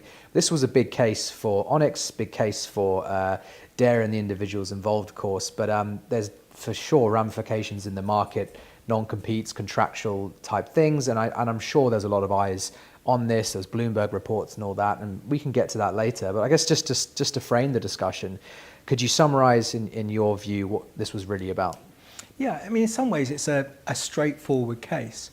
What Dare wanted to do was to enforce the non-compete covenants that it had with its employees who'd resigned. So a couple of employees resigned, actually a whole tranche of employees, and most of them I think went to Onyx. But Dare wanted to enforce the covenants, and that's a standard sort of case where ex-employers are saying you've got to comply with your covenants. What was interesting and different about this case was that there was a long notice period, so there was a year-long notice period, and both employees, both defendant employees in this case, were off work, and they said they were ill through the notice period, so they weren't at work. And Dare said, well, it doesn't matter that you haven't been at work for that year-long period, we still want to enforce a year's post-termination non-compete afterwards. And that was the point that the court was considering, whether you can enforce 12 months plus 12 months in effect. But is it, you say it's normal, but is it not unusual to be starting this dispute within the notice period? So having a case proactively to get people to adhere to things? No, that's not desperately unusual. Okay. I mean, I've got a few of these cases on the go at the moment where people resign and then say, I'm not going to confirm that I'm going to comply with my covenants. And then the employer says, well, in that case, we're going to apply to enforce them. Okay. And there was another big case involving traders, actually jump trading case, where that happened. It was another year-long notice case. And the problem that Jump had in that one was that they waited until quite near the end of the notice period before they started litigating. Okay. And that caused a whole load of problems for them. But it's not, the fact that you go in your notice period isn't particularly unusual. Okay. But to state the elephant in the room, though, what was it really about? What was really at stake in your view? I don't know, what is the elephant in the room? Well, that's because, I think it's very unusual. I certainly wouldn't have litigated. Once I've had staff leave, they leave, and you move on and you say, well, look, I've got to rebuild. Yeah, okay. I guess, you're Onyx, and I suppose the elephant in the room for that case is that it was a business against business dispute. And so the vast majority of the cases that I do actually are about two businesses fighting and trying to prove to the other that they're the big dog in the So in a way, not unusual, again. No, it's not unusual at all. I mean, the employees are more often than not pawns in the pawns. They don't play a significant part. And especially when they're highly remunerated, the new employer will be paying the legal fees more often than not for the employee and will be indemnifying them. So the employee's really not got that much skin in the game, and it's a battle between two businesses, and they're both trying to stake their claim on the ground, on the terrain. Because the case was officially Dare versus the individual. Yeah, exactly. And Onyx weren't in it. Yes. But I think the judge, I was amazed at how quickly it was essentially assumed that it was effectively Dare versus Onyx. That's the way it came across. Because I guess that's normal. That is normal. Yeah. And I was in a case that went to the Supreme Court, which is unusual. In this area of law, what normally happens, if it gets to court at all, it gets to court for a contested interim injunction. And when the court grants an interim injunction with penal notice on it, that's normally the end of the case. One side knows it's going to lose, the other side knows it's going to win, and it normally settles. This case is unusual because it fought to trial, so there aren't that many trials. 99% of cases settle before they get to trial, so that's unusual. And the vast majority of cases don't go to appeal because they happen so fast and things are so time dependent. But I had a case which went to the Supreme Court, and there were 3 or 4 hearings in that at different stages, and at no time did the employee ever turn up. So it went all the way to the Supreme Court and the employee wasn't there. And everyone knew, the Supreme Court knew, it's not really about the individual, it's about these 2 businesses fighting out amongst themselves. But the court ultimately did uphold a 12-month non-compete. But how did they, in your view, convince the judge that the information they had would stay commercially sensitive for that long? I mean, what you've said is accurate. The court upheld a 12-month non-compete, but for one of the employees refused to enforce it, and that was absolutely crucial. Okay. So there's a whole series of questions that you've asked me there, but I think the bottom line, the sort of fundamental question is, why did the court say, I think this non-compete is potentially enforceable? I say potentially enforceable because the court did enforce against one defendant, Hikmet, but not against the other defendant, Solomon. So it was potentially enforceable because the court said that there was confidential information that the ex-employee had. Now, the classic way in which you justify a non-compete is to rely on confidential information. So the starting point is that all covenants in restraint of trade are unenforceable. And then it's for the employer to say, it's protecting one of my legitimate business interests, and confidential information is a potentially legitimate business interest. And it goes no further than is reasonable. And it's for the employer to justify that, and for an employment restrictive covenant, the court looks at it with a degree of scrutiny. In this case, the employer said, I'm protecting confidential information. That's not the only way in which you can justify a non-compete, but that was what they did in this case. And there is a bunch of information that's confidential. And what happened, and I think to some extent the judge was persuaded because it all looked very technical. What happened was Dare said, look at all this information on spreadsheets and look at all this pricing information. And a different judge, perhaps more immersed in the industry, because this judge just didn't know anything about the industry before this case, made that clear, a different judge might have been a bit more sceptical about that information. But what the judge said was, even though you haven't taken any confidential information, you may be able to dredge it up from your memory in the future.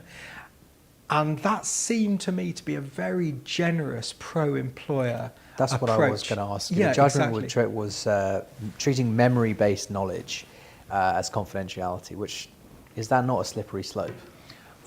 It's not unusual. Okay. It's not unusual to say the fact that you can remember something, the fact that you haven't got it in a document isn't determinative. So if you've got 2 employees, one's nicked a bunch of phone numbers and the other one has got a retentive memory and knows all the phone numbers, there's no reason why you can't enforce against both of them. Okay. Because it's the same information, they've both got it, one's just memorised it. But what's unusual in this case is that it was intricate information. It wasn't pinpointed what information the individual would remember, and the judge didn't care. He just said you could dredge it up at some future. He didn't even identify what it was that could be dredged up. So the judge took a very broad brush approach towards memory, which is, from your perspective, you're honest, enforcing these covenants, that's great. Well, I guess because we are the complete other side, where we know, if anything, the technical detail very strongly and the best, and weak on the legal side, it was a complete reverse for us, because we're saying there is nothing. We can all recreate these are basic spreadsheets. We were trying to get this across. I mean, we sell these spreadsheets basically for nothing, pretty much for free, as a lead lag to our other services, because they're so readily available. Yeah, exactly. So I think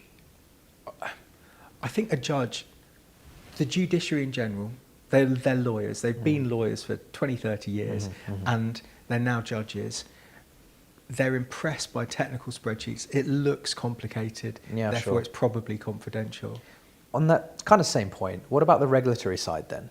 Because that was something that was important to us because of the way we see, the exchanges, the brokers, the kind of setup, regulatory setup that we have right now. We felt very strongly that ICE in particular had a special relationship with DARE, and they didn't actually deny that. And then there was also the case with the brokers as well. And these are all against the kind of FCA rules, and we wanted to emphasize that. And I think maybe that was done perhaps with the other barrister by the Hikmet. I think you might have avoided that from memory. Yeah, well, it didn't factor into it. Didn't factor. I mean, we did take slightly different approaches. Niran De Silva, who was for Hikmet, did take more of a proactive approach on the regulatory front. My view was the judge isn't going to be interested in this, and he wasn't. No. And so I was right.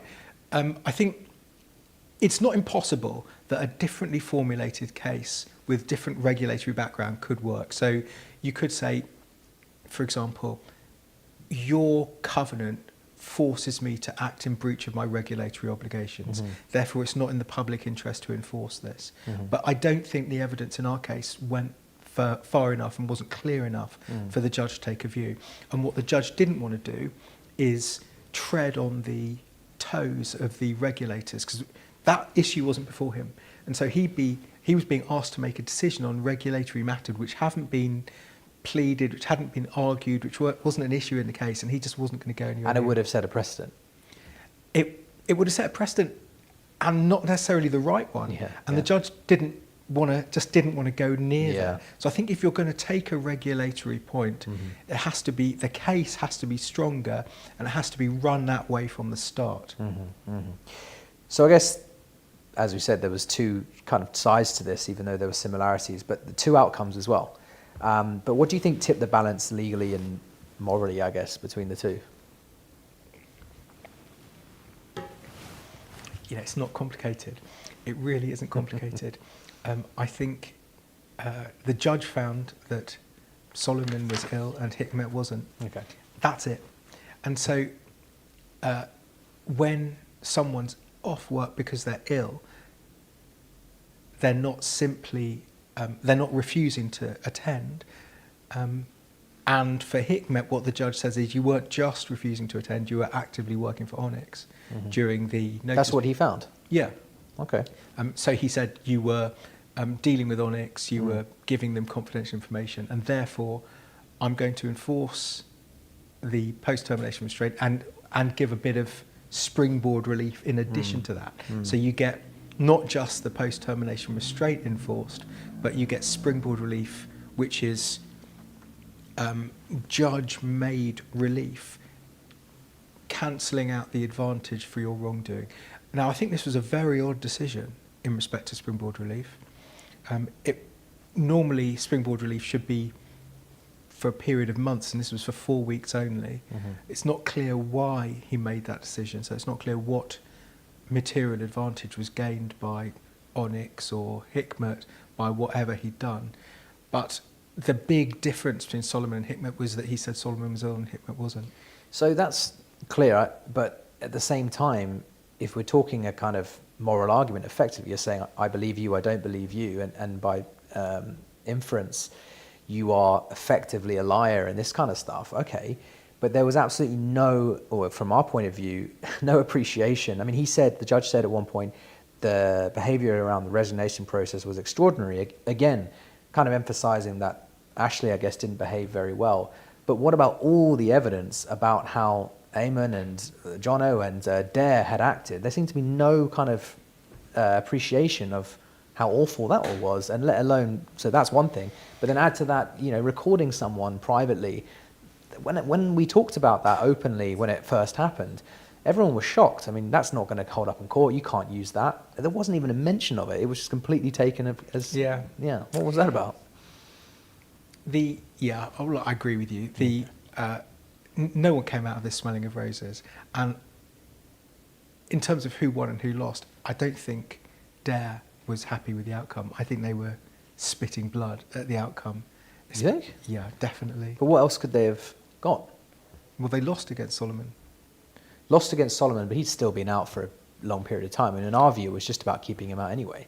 But they didn't manage that. But he'd been out for 18 months when he could have Yeah. only been out for 12. So they kind of got, what, they got less, 6 months less. I mean, well, I'm convinced they were furious about that outcome. I think they got it wrong. I think Dare simply misjudged it, and I think they probably were undermined by their legal team. Probably. I think their lawyers thought the outcome would be different to the way I thought. Right from the start, I thought, this guy's been ill, they're not going to enforce for a year. That's it. I think that's what this case is about. And I suspect Hikmet thought that too. I've been out and therefore they won't enforce. I think Hikmet was unlucky, and I think the judge took against him. But it isn't really a case of who's behaved worse. That isn't what the judge is doing here. But he did mention it. He did make an inference that he didn't like the way Ashley behaved.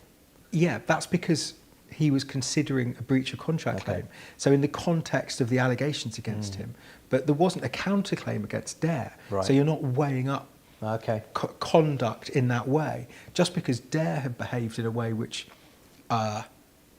you or I might not behave, secretly recording people, doesn't mean they still haven't got a breach of contract claim. Should that not have been, on retrospect, in hindsight, they should have countered aggressively early about that then? They should have made that a contentious issue. Like, well, hang on. No, I just don't think it matters. Okay. I think the law is that illegally obtained evidence is normally admissible. So if I break into your safe and find out lots of juicy information that I can use against you, the court doesn't say, but you stole it, so it's not admissible. The court lets it in. I've been watching too many crime shows then, and US US law crime shows, because it's the opposite is what I thought. I mean, yeah. Well, ask a barrister next time. Clearly. Well, as I say, do a podcast maybe. Yeah, it's good to know, right? I mean, this is the other thing for me. I'm not suggesting you break into people's safes to get information. But, it's just because, I mean, taking all the legal side out of this, we as just people, employees, employers, you kind of have, and it's the same with regulation, you kind of live by a code that you assume holds you together, but it's really kind of fantasy until you test it. And this was testing it. So you have a contract. And by the way, for the longest time, we've been trading for 13 years from our last place through to Onyx. And all throughout the way of signing contracts and writing contracts when we were the employers, it was always, these non-competes aren't really enforceable, but you can try. Well, okay, I don't know why you say that. I mean, if that was right, I'd be out of a job, because a lot of my work is enforcing non-competes. Yeah, I think the way it was... I win non-competes, by the way. No, fair enough. It's just I'm just if you want a barrister to win it for you. Yeah, so that might be black and white, but then the next layer being like, and there's a certain way to behave. Clearly, that's not really true. Well, I don't know. Judges are humans too, and if you've behaved, there was a senior barrister in my chambers that always used to say, and he didn't use this word, he used a much worse word, but he used the bad person is the person who loses the case. And he didn't say bad person. Yeah. That's not what happened though. Well, it kind of is, because I think the judge thought, I think Hikmet's not telling the truth. I think Solomon is telling the truth. Therefore, Solomon wins, Hikmet loses. Okay. And it doesn't really matter how reprehensible Dare have been.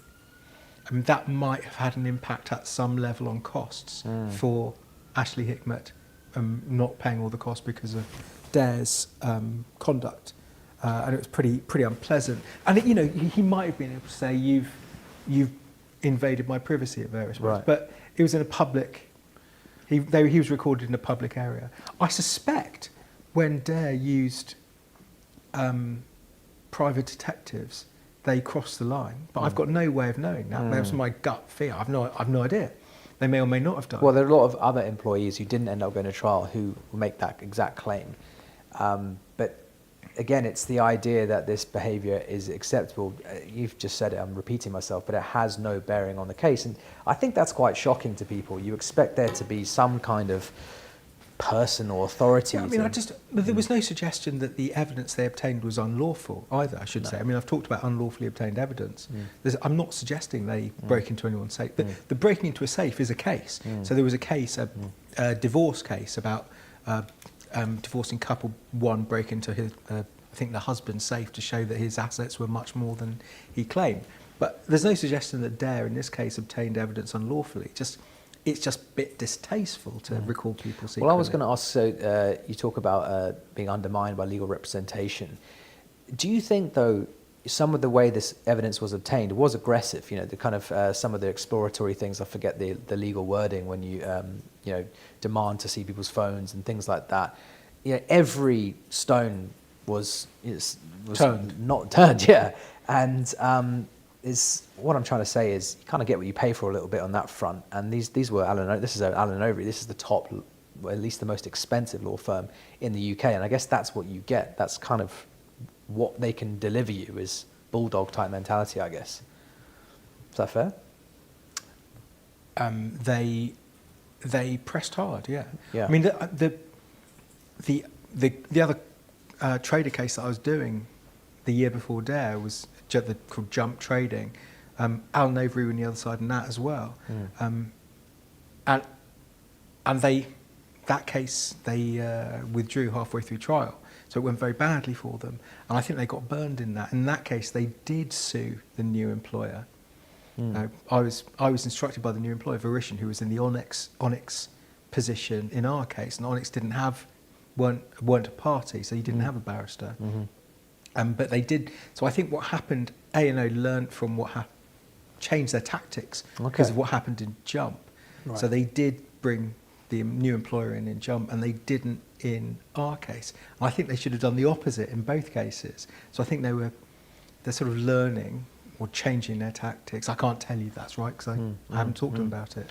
But from my own I think experience, they did a good job in Dare. That's what I mean. I think from my own experience, and I unfortunately have quite a bit now, and it's just, there's no guarantee your legal representation is going to be willy-nilly doing everything you ask. They have their own view on things, and I think it was, at least seemed unusual to get someone so aligned with you, like whether or not they believed in it or not. I mean, usually you look, Greg or company or whatever, you're overreaching here. That's not the way the judge will see it. We got a lot of that. The judge won't like that. The judge won't like that. I don't know if he didn't seem to care what the judge liked. They said, we're going to throw everything we can at you and see what sticks. Well, I don't think it did work. No, but I guess what I'm saying is it got a lot further than I feel like it should have done because of someone, and I was only there in person one day, and it was, you were quite clearly building articulate story and a logic train, and I can't remember. The first day Eamon was getting cross-examined. So I was cross-examining him. Yes, but there was the other side also chipping in, and wasn't interested in hearing the responses, so there could be a dialogue that creates a story and an end point. It was accusation, and just it's there now. And that seemed to be the approach. Just get everything out there and accuse, and don't worry about whether the whole thing makes coherent sense. At least anecdotally, that's what it seemed like. You know, you never know what the other side's strategy is. You don't know what their client is saying. You don't know what the solicitors are saying. You don't know what the barristers are saying. I think it was complicated leading up to the trial because there were lots of issues about confidentiality and medical evidence, and these were litigated hard, and it was and in private, and it was very complicated. These were complicated, complex issues, and there were disclosure issues, and it's easier when you're for the claimant to demand documents, I think, because as a claimant, you haven't got the other. So you're saying, I think bad stuff happened. I'm sure there are documents which exist, and the other side can't say that back. So it feels you on the defendant's side. It feels like you're always under attack, and it feels like you're not advancing your case properly. And that isn't the reality of the position. But I understand how it feels like that. Fair enough. But I don't know that A&O were doing Dare's bidding and any more than the lawyers you had weren't doing your bidding. We had very defensive lawyers, and we had the problem of having lawyers for each, and it was not even just these two, there's others involved, and they, on retrospect, they're obviously incentivized to keep things vague and keep things because ongoing. Well, I can see your issues. The problem was, from your perspective, individual legal teams are acting for the individuals and not for you. But even better than that, their client doesn't have to pay them. The company has to pay them. Perfect for the client. Exactly. But so they've got their Yeah. clients' best interests at heart, and that may not align with yours. Right. And your legal team didn't have a fighter in the ring, so there's only so much they could do. Yeah, it was coordinating. It was a tough job. But I think from a legal strategist point of view, then I guess you've kind of answered already. But the evidence that actually wins or loses a case like this, you talked about the medical examination, the documents, the cross-examining. Yeah, I mean, what was unusual in this case is the medical issue, the fact that illness was a factor in whether or not the covenants could be enforced. And I haven't come across a case like that before. I think it was a first.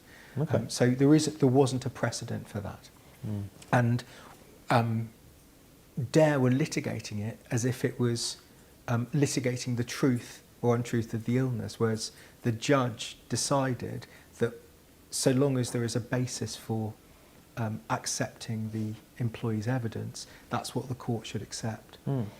So you don't have to determine whether or not, precisely what the illness is. But then why was Ashley... Because the judge didn't think there was a basis Okay. for determining he was ill.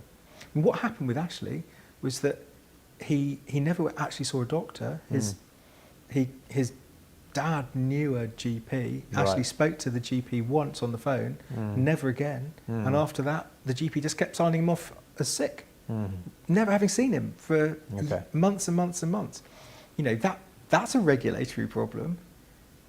And the judge thought that's not good enough. So I guess, do you think this case marks the start of... I mean, what has it changed, do you think, in your view? So I think the relationship between illness and covenants had never been considered before, and it's clear blue water with the other cases. But I think it also marks a general approach of the courts to be more willing to enforce non-competes or to uphold them, and to say, in respect to confidential information in particular, it doesn't have to be that confidential or that persuasive to get over the threshold to justify a non-compete. But isn't that at odds of what the government, or at least the Labour government as it stands, is trying to do? I thought we were trying to move away from non-competes. I mean, is that what it's trying to do? You tell me. Yeah. I know that a few years ago there was a suggestion that non-competes would be outlawed or limited to 3 months. It's never happened. Okay. And the government's got enough on its plate Sure. to this. If I was the government, this would be way down my list of things I wanted to spend parliamentary time on. And what difference it make? The truth is, the best person to decide whether a particular covenant is right or wrong is not the government, but the judge, having heard the facts. And I think that seems to me to be the reality, and that should be the right approach. And it is. That's what we've got at the moment. And there was that whole thing about jurisdictions as well, because this is actually a Dubai office they were going to, but I guess that didn't matter. Or if they had gone to Dubai and started straight away, you would still be infringing on UK law. Yeah. So there's an order of the court here with a penal notice. I don't know about enforcement in Dubai, but what you can do is what happens is they contact the enforcement officer in a different country and say they're in breach of a penal notice, and try and enforce. Or if the individual comes back here to this jurisdiction, they'll be in breach of the order, and an arrest warrant will be issued. And also, in a classic situation, as long as you serve the order on a third party, for example, a new employer, and the new employer has the order, if they induce a breach of the order, they're in contempt, even though they weren't a party. So you guys could be in contempt. Gotcha. If you're in breach. And so, I know so long as you've got premises here, they can enforce against you. And I know this isn't really relevant, but the US have talked about, or they have ruled, I thought, in some states, that non-competes aren't even enforceable full stop. Yeah. So some states enforce, some states don't enforce, and some enforce in a weird way. So it changes from state to state. And that matters because sometimes, that matters here, because sometimes people with, I don't know, a Delaware or a Californian contract with covenants in come here, and they want to try and enforce it here. And what the courts say is, well, we first judge whether it's reasonable on the basis of the law of England and Wales, but if it's unenforceable there, then it can't be enforceable here either. And was that not relevant in this case? No, because it was a UK contract. Okay. So you can have a UK worldwide contract. And the fact that so I've got a non-compete against you, and the fact that Dubai doesn't enforce, for example, if that's the position, doesn't mean that the UK won't enforce here. It's coming the other way. Just to quickly go back to the judgment, it was ambiguous, I think. I think that's hard to deny. And I guess in our mind... What was? The judgment itself. Which bit? Well, collectively, to say, okay, to give an example, Bloomberg said, Dare wins the case. And then we say, Bloomberg's wrong. Exactly, and one of the first things... Well, they're wrong. That's not ambiguous. Okay. They didn't win. Yeah. I mean, Solomon won and Hikmet lost. So Dare won against Hikmet and lost against Solomon. Mm-hmm. That's the reality. There isn't an ambiguity. So how does Bloomberg get that so wrong? Got it wrong. Phone Bloomberg and tell them they got it wrong. I did, actually. He asked me to quote. Whatever. You can ask him to contact me if you want. Yeah. I'll tell him the answer. No, he said, well, if you read on the article, it explains a bit more. I'm like, mate, you've put the headline, that's clickbait, like it's done. But anyway... I don't think they did win. Yeah. So, Solomon made an application. The winning team normally gets its costs paid by the losing team. That's the cost follow the event in this jurisdiction. And we made an application for our costs. And we wouldn't have done that if we'd lost. So Hikmet didn't make an application for his costs. He was trying to resist paying costs. It settled. As you know, there was a global settlement before this was determined. But the fact that we were going to make a cost application indicates what the underlying reality was. And again, the ambiguous part was we weren't sure, does that mean Stephen can start right now or not? That was also up in the air. That's a really interesting question. I mean, the answer is yes. But what Dare did, and it will never be determined because it's settled before it came out, was say, okay, the court is not willing to enforce the injunction, but the contract is still enforceable. So we can't go to court and get a court order to enforce it, but the contract's still there. And if you're in breach, we can sue you for damages.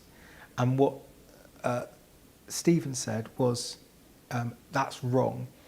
You've got no loss because you've got the benefit of me being out of work for that period of time. Yeah. And they said, well, that doesn't matter because we've still got an enforceable contract. And so that issue was going to be determined. So had it continued, this whole damages part would have been complicated as well then? It would have been litigated. You know, I think it was pretty clear what would happen. But also, what happened was that Dare got an interim injunction stopping Solomon and Hikmet working pending the outcome of the trial. Mm-hmm. And at trial, the judge said, I'm not going to uphold the injunction against you, Solomon. And the price for obtaining an interim injunction is that Dare promised to give a cross undertaking as to damages to Solomon. I would compensate you if I'm wrong, because I've got an interim injunction. If I'm wrong at trial and it isn't upheld, I'll compensate you. So what Solomon had was an application to enforce the cross undertaking of damages as to damages against Dare. And Dare was saying, well, you've got no loss, but also we've got a damages claim against you. And we said, we have got loss and you've got no loss. So that argument was going to would have been messy, but would have been fun. I guess final question then, if we'd appealed then. Who? Hikmet. Yes. So we didn't have an appeal. Didn't have to appeal, did you? Well, you appeal an order, okay? You don't appeal the judgment. Okay. So you appeal the order. The order against us was they sought to enforce the covenant, and the covenant was not enforced. And so we couldn't appeal that. Dare would have wanted to appeal it. Okay. We could have put in what's called a respondent's notice saying, well, we want to uphold the judgment for different reasons, like, for example, the covenant, we don't think the covenant's enforceable at all. But only Ashley Hikmet put in an appeal, and he had a whole series of grounds for his appeal. How do you feel like it would have gone? I think they were arguable. I think he would have got permission if it had gone forward from the Court of Appeal. It just would have just dragged on a lot of costs and... That's a good thing. Yeah. From a barrister's perspective. From a barrister's perspective, but ultimately, this was 18 months and we settled and I think we're both happy to do so. But you did say that they were unhappy, you think. I'm surprised to hear you say that, actually. But well, I don't know what... I'm just a humble barrister. I don't know what the global settlement was. So you know more about it than I do. But I think on this case, I'm certain they were spitting blood. Good for you. Yeah. Adam, thanks very much. No, great pleasure, real pleasure, genuinely.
Happy Friday, everyone.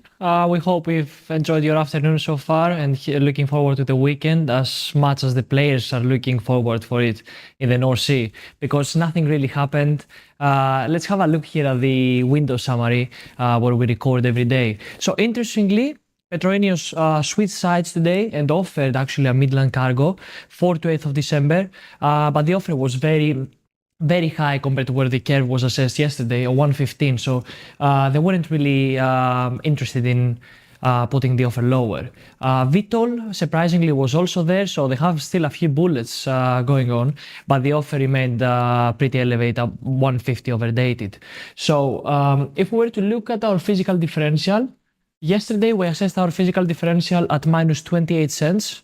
And today it looks like it's fairly stagnant, slightly higher, because we are currently in a contango in all of our curves. So this would mean we're around sitting around minus 25, minus 26 cents.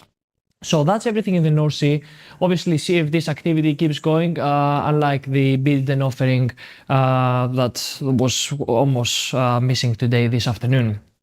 So if we were to look what's happening in the futures market, flat price hasn't really moved so far, to be fair. It's pretty range bound and remains pretty depressed actually. So in the morning we had, as you can see here on the Flux terminal, we had a snap even below the $62 handle. So that's pretty big, because yesterday we were trading 64.50 more or less. Obviously we had some volatility in the afternoon, but we are now comfortably trading just in the low 62s. What's happening in the prompt spread? Well, prompt spread has been rallying, quite frankly. We've even reached 65 cents in the afternoon trading. And as you can see here on the chart, this is the largest value we've seen since late October on the expiry weakness, where we had this volatility and we remained pretty elevated. But prompt spread remains really high, and according to traders, the market seems crazy. When flat price is that soft, weakening prompt spread shouldn't be that strong. But this market has been crazy, and look here at the European refining margins. Yesterday on our officials episode, we were discussing that European refining margins are strong, around 13, 14. And now in the afternoon, they're trading around $10 per barrel. So what's going on there? So we're hearing from traders, gasoline, especially EBOB crack, as you can see here, even lower on our chart, has been very weak in the recent sessions. That's because many traders want to capitalize on the profit taking, because EBOB had been rallying on the previous sessions. We even reached 17. So Dangote, according to news we're hearing, is still has delayed the maintenance, has pushed it back by a couple of days. So that's bearish for the market, and everybody all the traders want to capitalize on that and take the profits. Elsewhere, gas oil, and Mamma mia, we were trading at $40 this week. Everybody was like, gas oil is roofing, and now it's just at $31.50. That's big. So European refineries were enjoying those hefty margins, obviously because of gas oil. EBOB was pretty elevated, but gas oil was doing pretty much of the was helping on the European refining margins, and now this has come a lot. So that's everything for today. Obviously, quiet window. We're still awaiting to see how the news relative to Ukraine, Russia, and how the US deal is going to help with that.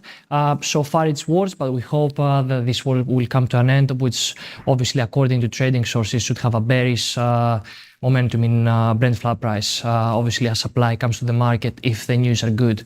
Yeah, that's it for today. We hope you have a great weekend. And until then, please keep in touch on our LinkedIn, Twitter, and obviously the Flux terminal to get the best and fastest news. Since then, see you on Monday at the Singapore market on close. Thank you very much.